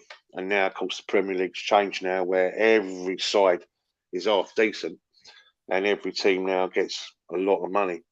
And the way the money's been distributed now, it means that the likes of us and Man United, big teams and that, can't just go to Everton and say, we want him, he's coming.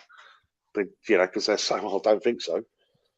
So everything's changed now, where a team that maybe will go down in the Premier League will be richer than the top team in the Bundesliga or the top 2-3 sides in terms of turnover in La Liga or whatever.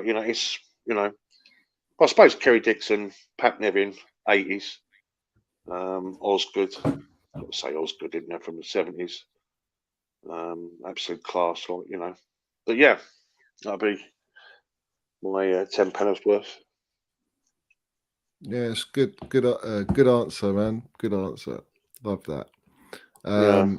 We've had some great times all the way down the years. You know what I mean? It's such a lot of shit that's spoken about us as a football club. 100%. People forget we had a great side in the 1950s, in the 1960s. We were an incredible side, Doherty's Diamonds. So many times, we were almost nearly men, semi-finals, etc.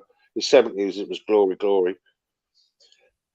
And then we had the 80s, where, we had, as I say, the Marler Estates and that had control of the football club or the ground. So we had to survive, you know what I mean? And then the 90s, and then we come good again, and, it was all about Glenn Hoddle that changed it all, really, 93, 94. And then, of course, you had Hullet, and then, Yeah, Gus Poyet, he was a quality player, wasn't he? Remember that goal? Yeah. That scissor kick? Yeah, of course. What a goal, man. What a goal, mate. Zola, another player, that goal he scored in the FA Cup, the back heel from the corner, man. Fuck it, what a goal. And that Duff Zola and Robin combination, Duff, Robin, Yeah. Just brilliant. Shame we had to get rid of Robin. Duff was that workhorse, but still like proper engine. Yeah. But Robin was just devastating. Yeah, fast, wasn't he? Yeah. Fast, both footed, take on a player, relentless. Mourinho had it there. That was those two wingers, like back in the day when you play like that. It's exciting as well. We played great stuff as well. Yeah. Good Joey Cole as well, wasn't it? Great little Joey player, Cole, Joey Cole. what a legend. Yeah. Scored some big goals. Before that period of time, when we had Mark Hughes and Tori Andre Flo, Gianluca Vialli up front, just brilliant, mate. Absolutely brilliant, Zola is a legend. He's on my banner. He's in the banner, Zola, in the background. He's got to go in there. He's an absolute goat. This is a good question, actually. Tony Minnells, do you still love Jose for what he done for us, or is it slightly tarnished with him managing the Spuds? I didn't like that one bit when he went. You want to go? Well, I didn't like him going to Man United. No. That pissed me right off. And then him going to Spurs, that really fucking didn't go down well. I think Tuchel will outdo Jose. Yeah. I think if Tuchel wins a Prem, at least 2 Prems, he's already got the Champions League, Super Cup, Club World Cup. I think he's outdone Jose. It's hard to say with that because of different eras, but yeah, Jose, it's like hard for me not to show love towards him, but at the same time, shouldn't have gone Spurs. He shouldn't have gone to another English club, really. It's do you know what? Right. If he's Mr. Chelsea, you know, well, this is it. That's like Fergie leaving United and then fucking coming to Chelsea. Yeah, or Dennis Law playing for Manchester City, relegating Man United. How about that one? Yeah. That's incredible, isn't it? What do you say, Tony? For me, it doesn't sit well at all. Okay, really. Well, I'll tell you now, right?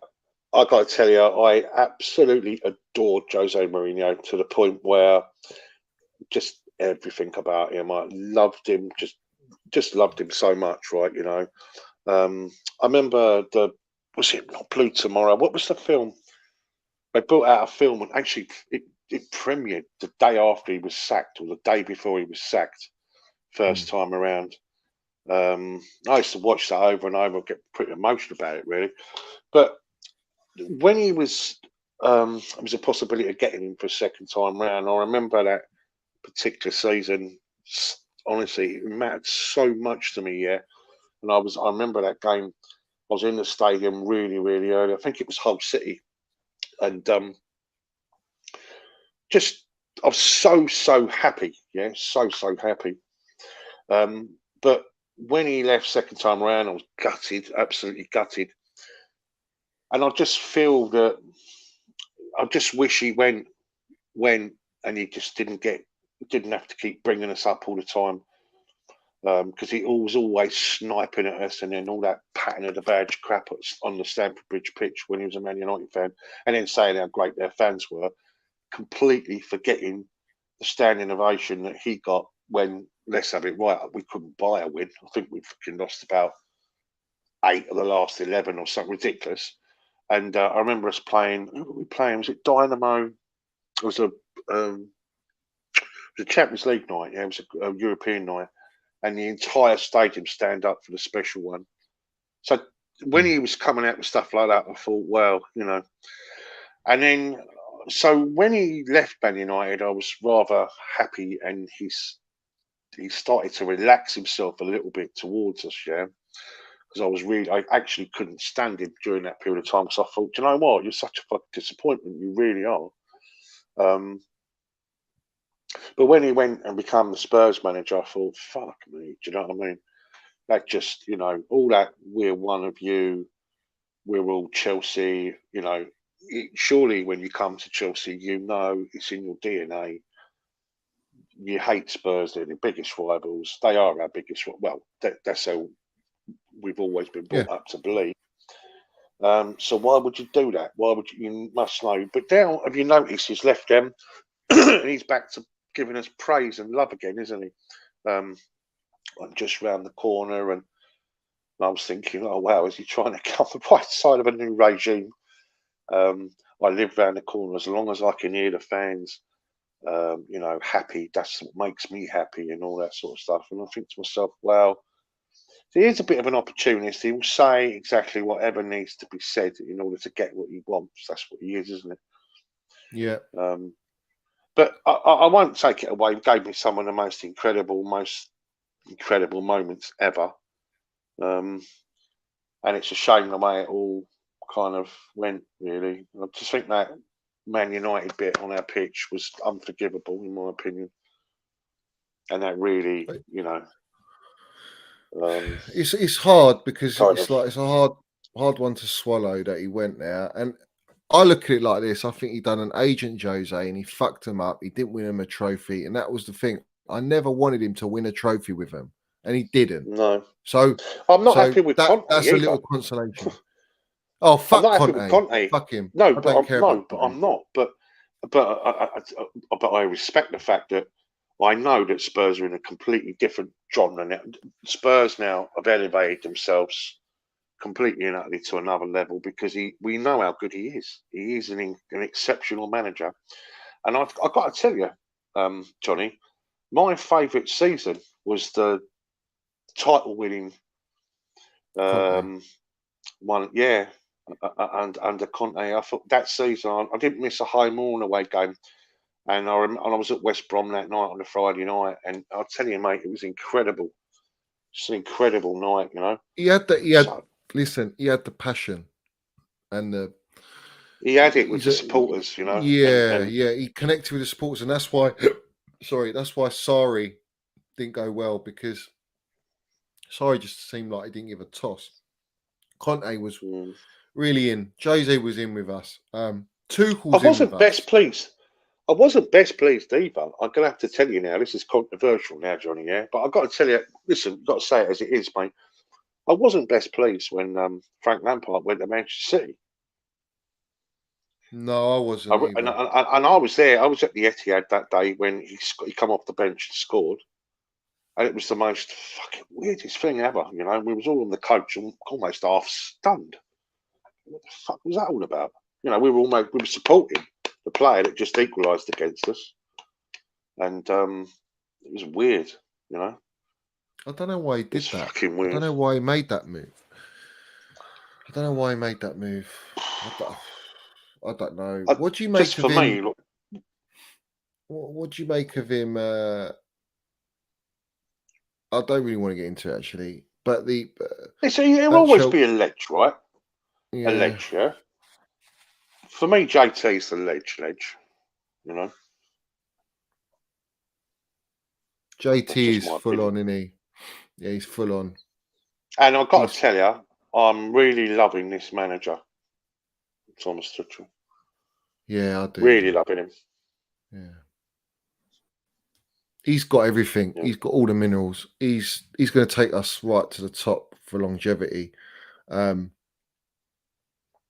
I just like he his did. aura. Jose won Europa with United. He did, and he also competed with City with a fucking terrible team that he had at United, which he says, that's one of his great achievements. Jose is Jose. Football is business, and we sacked him. No hard feelings. I still love him. Yeah, probably. And I think a lot of the things that he said about us, right, is exactly the same thing about when you're in a relationship, you know, where you say certain things. It's like, if your missus is going slagging her ex off, right, it means she still cares, right? Think on that one, right? If they've got nothing to say and go, I don't give a fuck, then she don't care, right? And I think the very fact that he was saying stuff like that is, I think he was hurting. And I think he does love us, you know. And that's why he'll always be above Conte for me. That's probably why it hurt more. And also, Mourinho did win the Europa League with Man United, and by winning them Europa League, he equalled Chelsea's record of winning it all, because they already had the European Cup Winners' Cup, but they never had the Europa League. Yeah. And now he's won the conference with Roma. So he has won it all, hasn't he? Yeah. Oh, he's a winner, man. Yeah. He's a fucking winner, isn't he? Yeah, he's chicken dinner, mate. Yeah. I like that chicken dinner. Big up, bro. Yeah, big up, Jem. I saw a question though. Where was it? Guys, if you ain't liked the video, please like it. And subscribe to Tony's channel, Chelsea SW6. Subscribe to me and mineralsfc. And the Facebook group, Chelsea SW6 Facebook. Yeah. It's a big old group, that 128,000 members on that, guys, and really good people, you know, on Chelsea SW6 Facebook. Paul Cannavale is a admin on that. People like Francis, CFC Stanley, and respect to Paul, proper Chelsea. Where is that bloody question? Well, someone asked, "Are we happy with Sterling?" I can't remember where it was. Here it is. Yeah, 100%. Are you happy with Sterling? Brilliant Chelsea? signing. Brilliant signing. Brilliant signing. I'm a little bit more chirpy about it. I'm a little bit more. I'm looking forward to watching play. I think he's going to offer us something really good, and I think he'll link up with Minerals Mount, which is the most important thing for me. And it's competition for places. You know, that's what it's about. Pulisic has got up his game. Cho's got up his game now. I think Werner, Ziyech, Lukaku. Well, Lukaku's gone. I think Werner and Ziyech, they're going to go. I think they'll go. I don't think the gaffer fancies them too much. That's a great question, isn't it, Johnny? Could you see Josie from Stretford End, Red W16? Could you see Josie ever coming back with these new owners or winning Champions League with Chelsea for him will always be his goal. You could never say never because he lives around the corner from the ground, doesn't he? You know, the special one to the happy one to maybe, I don't know, the forgotten one or humble one. I don't fucking know. But yeah, I suppose if it all went wrong with this one to win the Champions League with Chelsea, would be a massive one, wouldn't it, for him? But football ain't great, though, is it? No, his football's not pretty. Do you like? That's a good question. Though. Do you like Tuchel's football? I know we're going to start to see more of it, but yeah, like I think it's great football. Yeah, I love it. What do you think of Conte's football? Remember the Arsenal defeat? Then he went to 3 at the back, and that was it, wasn't it? Yeah. Can you see Spurs being a threat this year, Johnny? No. I think it'll only take Conte to get pissed off with not getting maybe one more signing that he really wants, and it will affect how he wants to set his team out. He get one injury, he drop points. You know what he's like. He throws his toys out the pram. He sabotaged us that second season. Who? Conte. Well, yeah, he sued the club. There's no love lost. Exactly. He wanted his money. You know. But, you know, I mean, it's rather interesting our fixtures to start the season where we play 2 ex-managers, isn't it? Everton away, then Conte. The top, I know. a couple of our players, don't they? Yeah. 2 tough games early season, isn't it? Lamps, man. Don't like Everton. Everton away is just fucking horrible. This Everton's last season at Goodison. Was that what? Is this their last season at Goodison, Everton? Not sure. It's a shame, isn't it? One of them good old stadiums, isn't it? It is, but I mean, what do you think of Lamps there? Well, it's a bit weird. They were all ended in tears. Yeah. But I thought it was a joke, mate, the way we sat up there, right? That game epitomised everything for me, the way we were kind of limping over the line. I mean, you had to be stupid not to see what we were up against. I mean, they were lining the streets, weren't they? It was blue flares everywhere. They were going to waste time, get in our faces. You know, one of them games where we had to step it up and, you know what I mean? You know what to expect, don't you? I was gutted, mate. Do you know what I mean? No offence. But I don't sit there all starry-eyed, you know, but with Frank Lampard, just because he's sat in there. And a lot of our supporters were almost happy to lose that game. I'm happy for Frank. Well, no, I'm not. We lost. I wanted to win, but we played fucking terribly in that game. They were shit, weren't we? Yeah. We were shit. Where's I actually want to know what you want to say. Yeah. Jesus a good signing for Arsenal. Jesus. Yeah, but I don't think he's got the ambition. He ain't got the ambition. He's gone for money. He's gone from Man City playing Champions League football, win the Premier League, to going fucking Arsenal. That's not an ambitious move. That's you pay me good money and I'll settle and I'll get first team football. It's such a step down, mate. We were never in for Jesus, were we? We was never nah. bag, was I don't think we were. Yeah. Tony Minerals, who do you want to be next, Captain Reese or Minerals Mount? Well, you know my answer.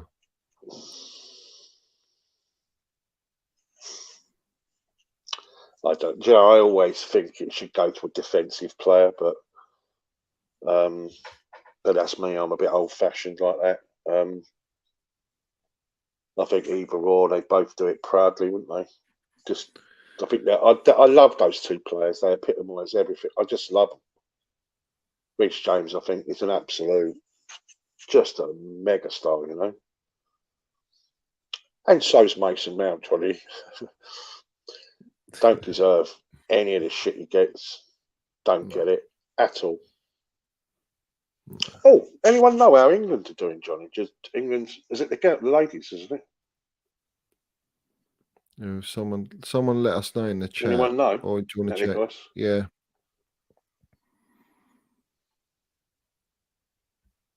Oh, narrow win. Mead scored from 1-0. Raphinha done deal with Chelsea. Is it? Check it out. 1-0. Like I said, it wouldn't surprise me, yeah? And that's probably why we just left it in there dangling. Right? Because I can't see Barca doing the deal. And his language has softened. Leeds have given them an ultimatum.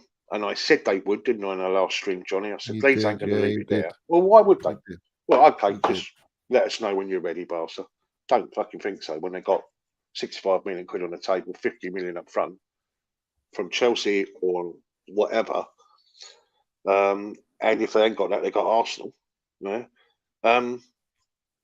You know, so Leeds are going to ask questions now. Look, what's going on?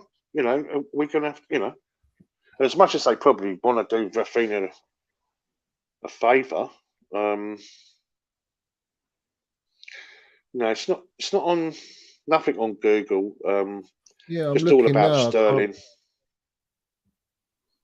All about Sterling. Sold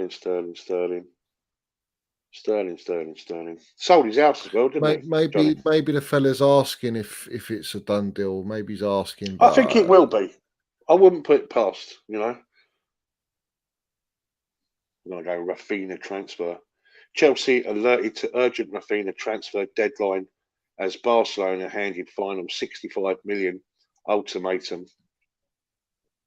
Been handed a major boost in the race to sign Raphinha, with Leeds United set to snub Barcelona. The 25-year-old winger has been heavily linked with an ex-Milan ranks on the blah blah blah. According to CBS journalist Ben Jacobs, the Catalonians are no closer to reaching a full agreement with Jesse Marsh's side for the Brazilian international. Like the West Londoners are said to have given the green light by Leeds after agreeing a fee in the region of 65 million, with Barcelona yet to table a feasible offer, and they won't do, by the way. Chelsea are in pole position. The Yorkshire-based sides are given the Spaniards until Thursday to present an improved offer. Leeds have already replaced Raphinha with Luis Sinestra and are keen to resolve the Brazilian's future imminently. And that's from Leeds old are sitting Ben, pretty, aren't they? They're sitting with pretty. It's either or, isn't it, for them? The Daily Express has gone with that as well. That's Football London.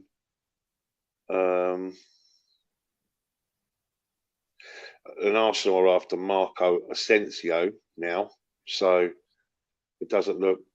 They are Chelsea handed transfer boost as they're given it. That's just recently come in.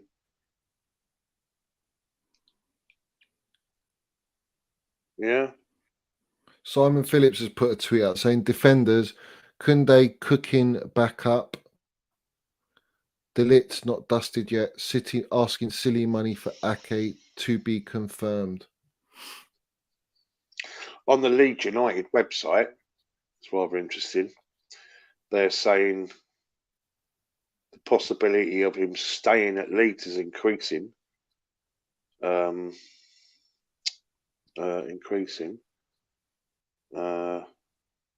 Because Barcelona just haven't got the dough. And that Deco, I'm telling you now, right, has taken the dollar, mate. Because it's rather weird, isn't it? Rather weird. He works for Barca, doesn't he? He works for Barca. Yeah, there's something not right about it, mate. Yeah, see, Fabrizio Romano is also coming out with. See that Joe Laporta, or whatever his name is. He's coming out with, well, all these players can wait for us whenever we're ready. We'll have them. Well, fuck off, mate. You know what I mean? Yeah. Yeah, I don't see how it's even possible, Johnny, yeah? Because apparently they're raising 190 million quid, yeah? For a percentage of their television rights, which is ridiculous because we all know where the world's going in the next 5 years, yeah? So that's just, it's almost selling your soul, yeah? And that doesn't even cover what they own to players in wages, Johnny. Let alone sign all these players or give them contracts. And I think that's why Alonso, the Aspilicueta deal, that's why I think he's now considering a year extra. I just think, like, I've just looked at the timeline very quickly. You got Koulibaly there, you got Delit there, you got Koundé there, you got, I mean, fucking hell, there's so many players that we're being linked with. What story is it? This is what I keep saying to people. Brown envelope season. This is their feasting season. They want the clicks, they want the interactions, but there's nothing concrete there. Yeah. There's nothing concrete there. This Raphinha thing is like a pantomime. And Dembele's gone completely quiet all of a sudden when it was all heating up at the start, you know, a week before or 2 weeks before his contract has expired.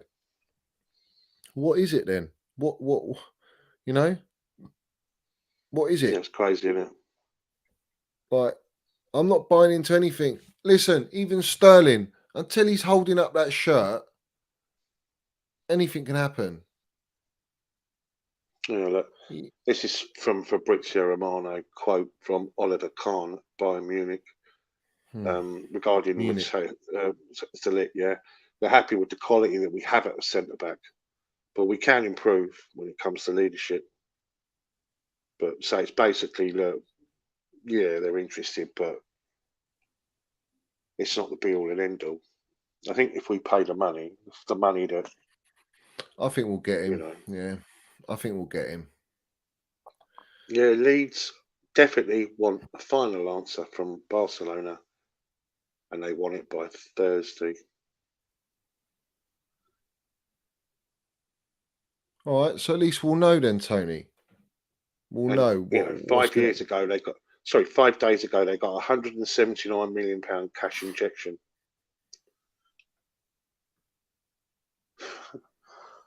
All right. What's this one about Broha? Well, we're having talks with him, aren't we, next week? Tier 0 says Broha is not going on our pre-season tour and he's going to be sold. Plus, we want 25 million plus add-ons for him. And an option to buy him back then. Jack, hopefully. Yeah. I'd be amazed if Tuchel suddenly decided not to bring Broha on pre-season after all the reports saying he wanted to give Broha a chance. We'll believe it when I see it, Jack. Yeah. Well, it is down to Tuchel's got to assess all the players in pre-season. That's what pre-season is there for.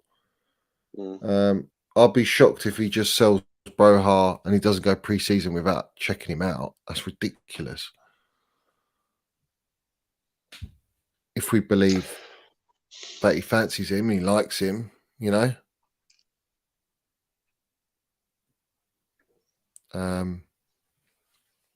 It's obviously going to heat up, Tony. Regardless, it's going to heat up. Yeah, and next hopefully 2 we weeks can are going get to be huge, aren't they? yeah. Hopefully we get Sterling over the line by the end of the Listen, week. I think and bag it. we've got the best signing of the season so far, apart from perhaps you'd have to say Haaland. Yeah, I think Raheem Sterling. Thanks very much. We'll take that all day long. 100%. And if we get the lit Koulibaly, and I keep mentioning because it's a bit cheaper and all that. And then what about this, Tone? Do you agree with this? To press Dembele to resign. To re-sign. Yeah, perhaps. But the thing with Dembele, without going over old ground, is he is out of contract right now, so he doesn't even have a club. He's just no contract with Barcelona. But and he wants to stay according to the press, right? But in order to stay, he's being asked by Barcelona. Well, that's cool, you can stay, but you have to take half of what you're on. It's incredible, isn't it? That's a massive drop. Yeah. Zenith Data Cup, Tony, I was there. Yeah, me too. And the full members. I was at both. I'll tell you a little story about the Zenith Data Systems. And you would know this. So we're talking about the Middlesbrough game, yeah, Tony Dorigo free kick and all that. And it was incredible. One half the stadium blue, one half the stadium red. Great. If you remember rightly, Chelsea old boys, the clocks went forward, backwards, forwards, or whatever. Anyway, I got there thinking I had all the time in the world, and I sat down in my seat thinking, oh, man, it's a bit packed early, isn't it? And realised, oh shit, I had to put my flipping clock forward, like, you know. So well, what I remember about that is kicked off at Wembley Park after the game. Oh, yeah. Big time, Johnny. Proper kickoff. Yeah, it's a proper kickoff, mate. Yeah, it's a really good day out, that was. And the 84-85 one, the Man City one, in the Full Members Cup. Fuck me, that game had gone on another 5 minutes, Johnny. It would have been 5-5. We're 5-1 up, Johnny. About 10 minutes to play. Yeah, we played the day before away at Southampton. It's fucking crazy. And we're 5-1 up, and then it was 5-2, 5-3, 5-4. Fuck, and I'll blow the whistle. But like literally blow it, like yeah. No different then, though, mate. Because you had Chelsea with the half of Wembley full up, and Man City had it was one man and his dog. You know, they weren't, but you know what I mean. It was, you know, I don't mean that. I've met Dorigo. I've met Dorigo. Met him. And Tony D. Yeah. Played for England, wasn't he? He was Aussie though, wasn't he? He was an Aussie, Italian Aussie, wasn't he? Yeah. Hello to both of you. Who do you think has had the best transfer window so far? Well, it looks like City at the minute. Man City probably, and then Tottenham's has been half decent, though, hasn't it? Yeah, but I don't think they're of the magnitude and level of City. I don't think they've signed anyone like a Sterling, you know, like us. Nah. Johnny, do we know who that football player is that's been arrested on suspicion of? No idea. Because he's from Barnet. They were trying to say Partey, weren't they? Oh, really? I don't know if it's true. No. We had a top run with the women of the year. We did.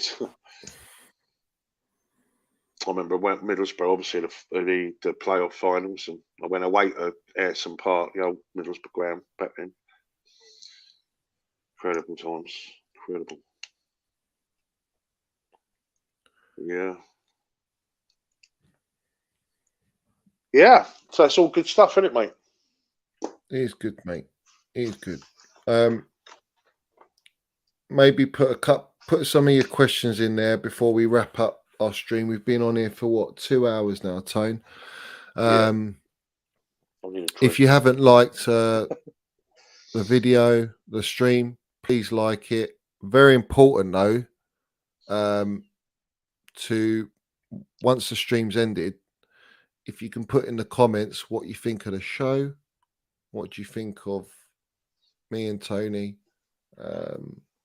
and obviously whether you like the content.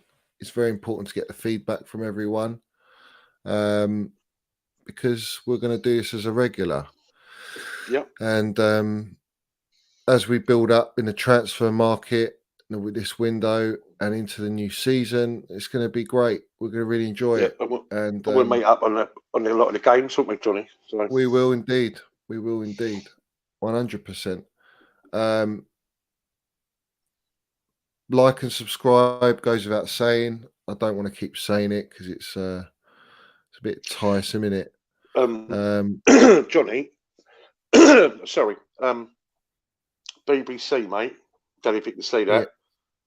Go on. Raheem Sterling agrees move from Manchester City. Go to your. That's it. Lovely. Is that just come out now? That's on the BBC, yeah. Yeah. So it looks like Sterling's done. Bit of Sterling. It's a good signing. Very good signing. There you go. Maybe Pep didn't want to let him go. No. I don't think Pep wanted to let him go. It's fantastic, isn't it? I'm so happy come out. You know that will come out, you know, whether he wanted him to stay or not or whatever. That'll be interesting.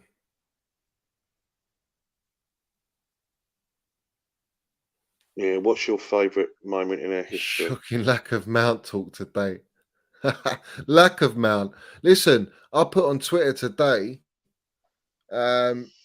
if Sterling's getting 300 grand a week, then Mount should be getting 400 grand a week. Let's have it right.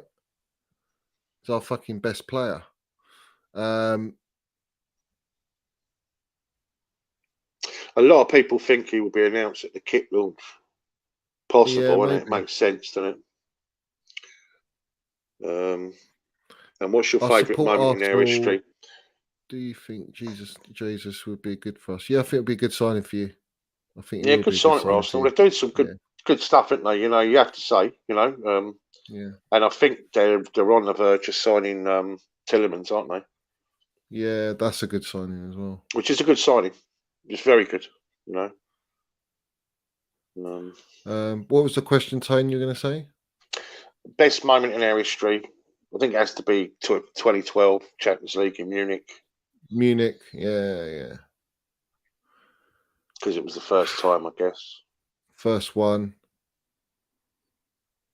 Johnny, Premier League or Champions League? What? What's more important? What's more important? What, from now on? Just what's more important, yeah. Premier League, innit, I guess. Well, for me, winning the Champions League so special. But it's very hard to do. Very hard. The league is hard, but the league, we've won it back to back. You know, we know that's a great feeling, winning it back to back, innit? You know, being dominant in your country. That's very important. When we're built for the league, in a couple of years, not this season, next season, I think it will be a case of back-to-backs with Tuchel. And then you're going to be like, do you know what it is? We've won the Champions League twice now. It's like, oh, we crave the league. But then when you're winning leagues, you're like, I crave the Champions League. It's like, whichever one you're winning, you want the other one. It's I look at City, they can't even buy Champions League. Can't even buy Champions League. Chelsea old boys, you lads are real. Thank you very much, buddy. You talk sense about our club. Thank you very much. That's all we want to do. Obviously, always put our club in a good light. Always a big shout out to Matthew Harding. I used to always meet up and have a drink with him. Well, total respect to you for that, buddy, and respect to Matthew Harding. Rest in peace. Yeah. Rest in peace. Absolute legends. It's a legend, you know. One of the most awful moments that for us as a fan base. that. Ray Wilkins was another one, obviously. Yeah. Proper. This one's nice. Good to watch. Good to watch your stream. You lot giving your Chelsea fan base knowledge on the past and the present. Proper stream. Love that. That's the idea, you know. We talk about the old times because one of the things you can't do is you can't, you know, erase your past. Danny Glanville, I think, is a historian at Chelsea, and he talks, you know, in the history of Chelsea FC. The hooligan stuff's in there because, you know, it was part of us, you know, and you can't just almost brush it under the table because it didn't happen. It happens. And it still happens, you know, still happens, doesn't it, you know? Of course it does. Do you know what I mean? But obviously not on the same level, but, you know, what I'm saying is that sort of stuff still goes on, but you have to be real about your club, you know? There's a lot of shit that's actually spoken about our football club. A lot of people, you know, don't give it enough respect, you know what I mean? And there's only one Matthew Wardian, absolutely. Absolutely. So what I will say about Matthew Wardian, I remember that, you know, obviously what a team we had to play after hearing that, you know, that news, and of course we played Spurs, and you'd expect, wouldn't you, their fans to be really disrespectful, and they weren't. They were incredible. Well, respect to Spurs for that. Rivalry aside, they showed a lot of dignity that day, you know, for Matthew Hardy. It's a good question. And they did that for Peter Osgood as well. We have to say that. And we were both together on the Jimmy Greaves one. And I don't like Spurs. I'm not saying, you know, but I'm just saying that on those particular occasions, you know, we were all full of mutual respect. You know? Here's this one, Tony. Tony, were you in the stands during Canterville days? Yeah. Thoughts on the abuse? Yeah, he got it. Yeah, 100%. And you need to read his book, Black and Blue. And I know Paul Canterville really, really well. He's a good friend. Not just saying it, but he's one of those. Well, I've got his number in my phone. Not giving it large or nothing, but do you know what? He's a lovely, lovely guy. Real lovely guy. And you know, when people talk about racism, and obviously racism shit, yeah, just shit. I mean, really is shit in every form, right? But there's a lot spoken about stuff today that, like, back in the day, it was pretty bad, you know. And I'm not just talking about Chelsea; I'm talking about everywhere. John Barnes used to have things chucked at him, you know. He speaks about that quite openly. Yeah, he did. Yeah. Nowadays, of course, you go to Stamford Bridge; it's very, very diverse. All faiths, all religions, all colours, all, you know. But we're all blue, and, you know, everyone walks around with names on the back of their shirts with no reference to anything. It's just a player, isn't it, that plays for us that we love, you know. But Canners, yeah, he went through a hard time, really hard time. And you know, but now, of course, he's one of the most. And it's about time the club did something for him, and they are now starting to show their total respect for him because he has his own suite now. But there were years when they didn't do fuck all for him, you know, where I felt they missed the boat with him because I thought he was the classic, the perfect man to shine a light on those things because he was the first black player to play for Chelsea. And, massive, you know, that. Massive. He got a lot of stick. He got a lot of stick. And, you know, I was there at Sheffield Wednesday that night, the 4-4 game.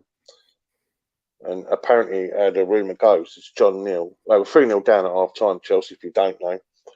But those Chelsea players apparently could hear the Chelsea supporters. And we had about 8,000 here that night. And you could hear all the Chelsea fans, Chelsea, you know, just incessant. He goes, look, I'm going to say nothing, mate. You just need to go out there and play for them. That's it. Get the fuck out there.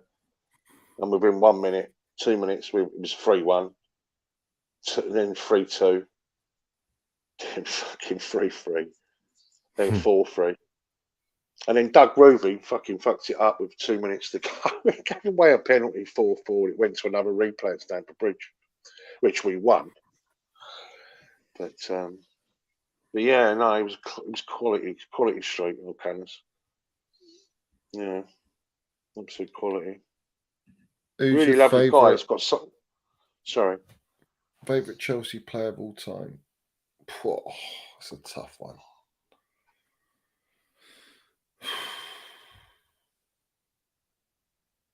That's a tough one.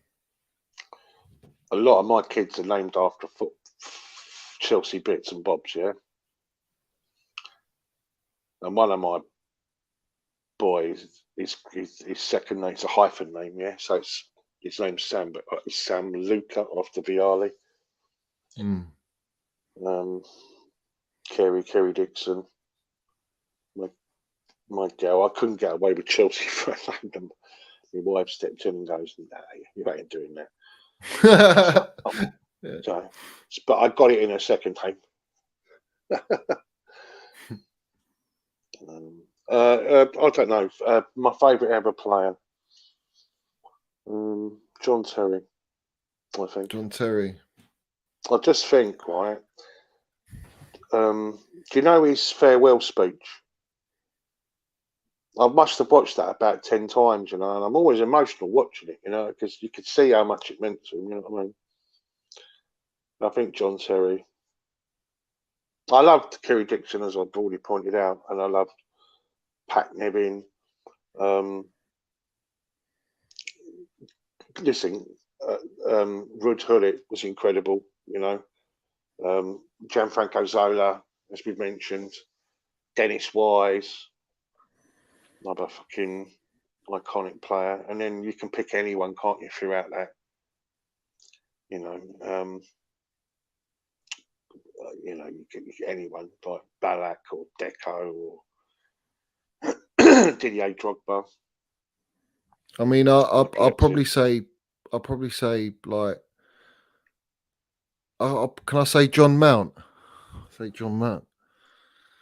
Oh right. Message to Mason Mount, Terry. Right? Mason Terry. Let me tell you something. Message to Mason Mount. So the rumor is, Johnny, that apparently the Chelsea football players or football players in general do watch this sort of shit, yeah, or this sort of stuff, yeah. So I'm told, yeah, or people from the club. Message to Mason Mount: this guy is your biggest fan, biggest fan.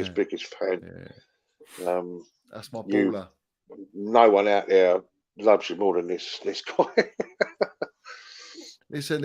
He's going to be our greatest ever legend. I stand by it. I think he will. He's probably one of my favourite players in the modern era. Yeah, I think.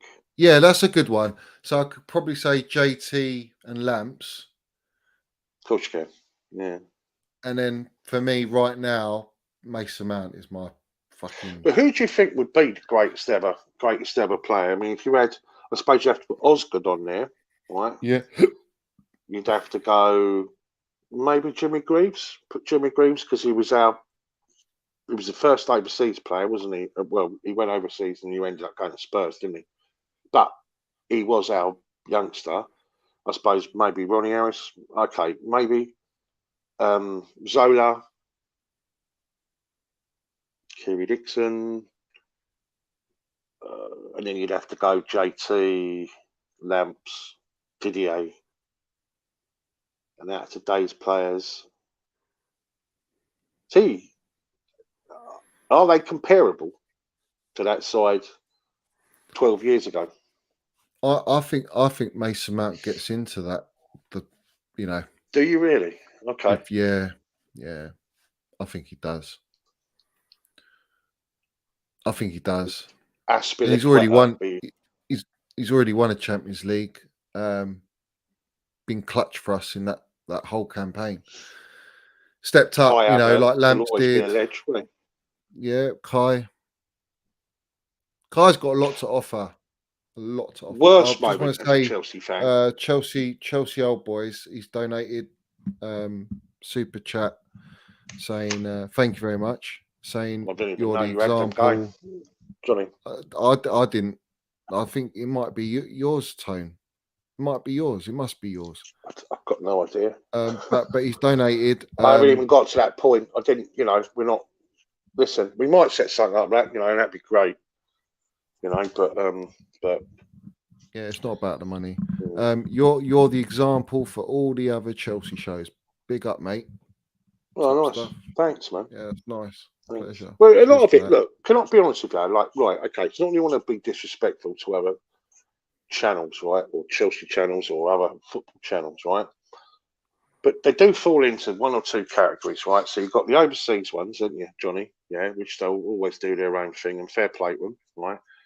But the ones in this country, a lot of them are sponsored or run by media. Would it be the right word to say, Johnny? Right. So they've got a shoe in, into, that's why they're never controversial. And then the rest are, it's quite a young sort of audience, isn't it? Young sort of, a younger sort of panel. And some of them are completely and utterly fraudulent, right? And I don't mean that in an horrible way, but some of them are just, what's the right word, Johnny? Wishy-washy. They're not real. Wishy-washy. Yeah. So, and I suppose, it's just, I don't know. It's just, I remember being off air for quite a long time, Johnny. Yeah, and I'll never forget it. Right, it was a Middlesbrough away, right? And at half time, I'm outside because you're allowed to go out at half time at Middlesbrough, like you are at West Brom. And so we're outside and that, and a load of people come up to me and said, "Just start doing it again, blah blah blah," and all that. And I said, "Well, just, and it was really nice, just really nice. You know what I mean?" And it's good, isn't it? Yeah, nice. It's nice. You don't want to tap the twat, do you? You know what I mean? That's, at the end of the day, you want to. You know what I'm saying? I enjoy it. I like to be able to talk about Chelsea. And hey, Chelsea SW6 Facebook. Big up everyone out there. Anyone that's watching on that right now. There's loads of people watching. I love my Facebook group. I'll tell you, my Facebook. I'll say but I just think Chelsea SW6 Facebook. It's mental, mate. You know what I mean? 6 years I've put into that. You know what I mean? Like, I've tried it, going out live and trying to connect with people and do it. It's not easy all the time, Johnny, but I've done lots of stuff from the stadiums and bits and pieces and I've got to do my bit, you know what I mean? 100%. Johnny, it matters to me though, mate. You know what I mean? It's like, it just matters to me, Of course. Worked hard, mate. And it's for everyone. It'd be nice to get it going now, though, wouldn't it? It'd be nice to get this finally somewhere, Like, It can be done, and I think what I say is it's nothing without everyone watching and participating and supporting. Yeah, absolutely. Whether you watch it live or you're watching it after,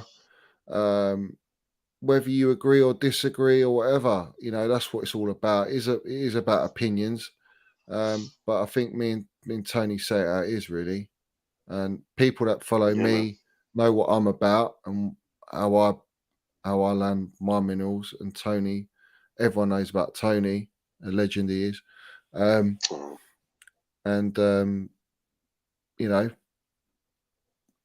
it's just good to team up and just have a nice weekly thing going. And once we start going to games and all that, it kick off like that. Raw emotions will be put in action, and debates and discussions.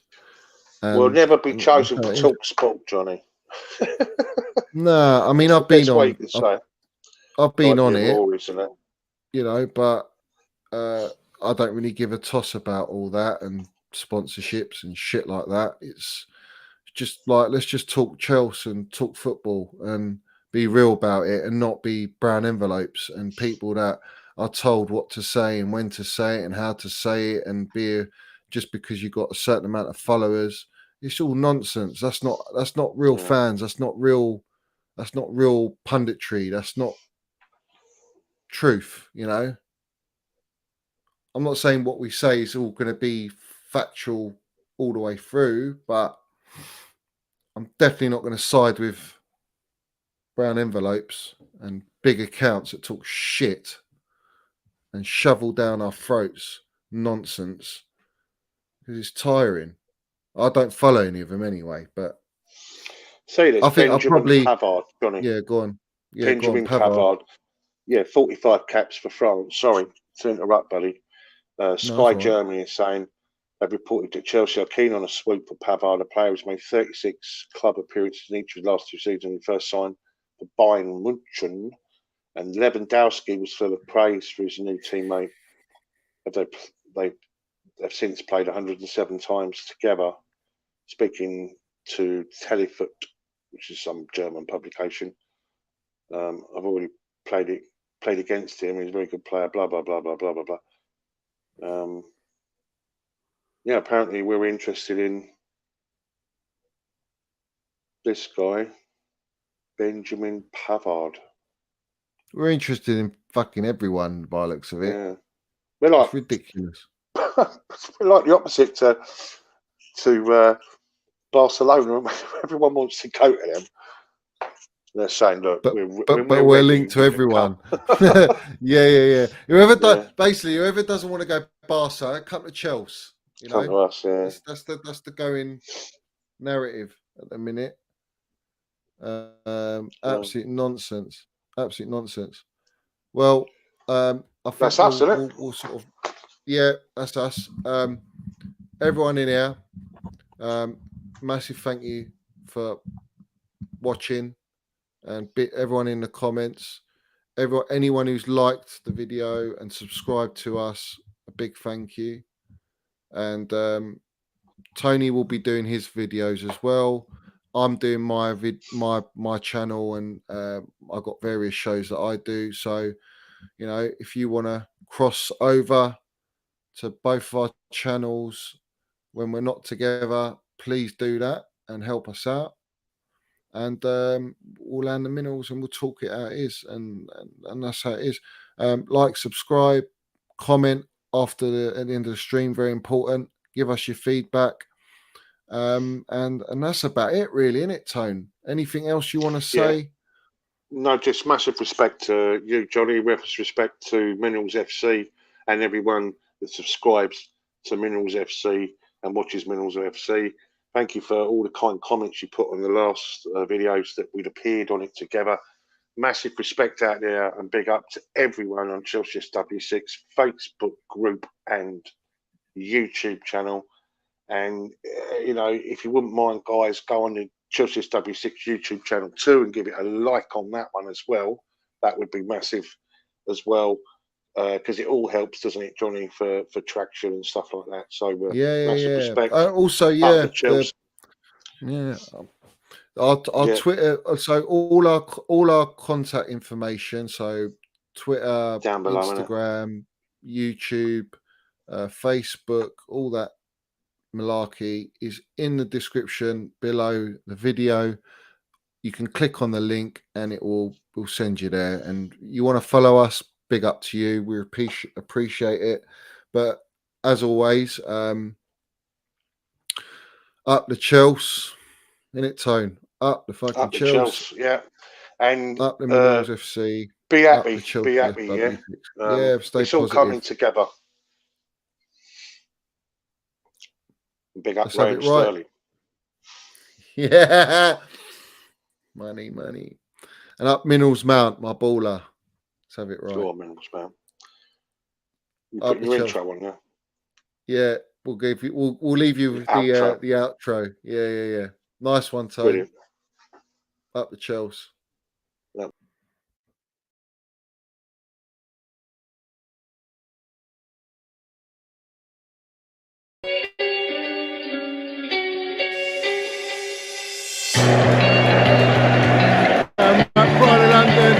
London is blue, let's have it right. Up the Minerals FC, let's go.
Mate, Johnny's got the fucking minerals, mate.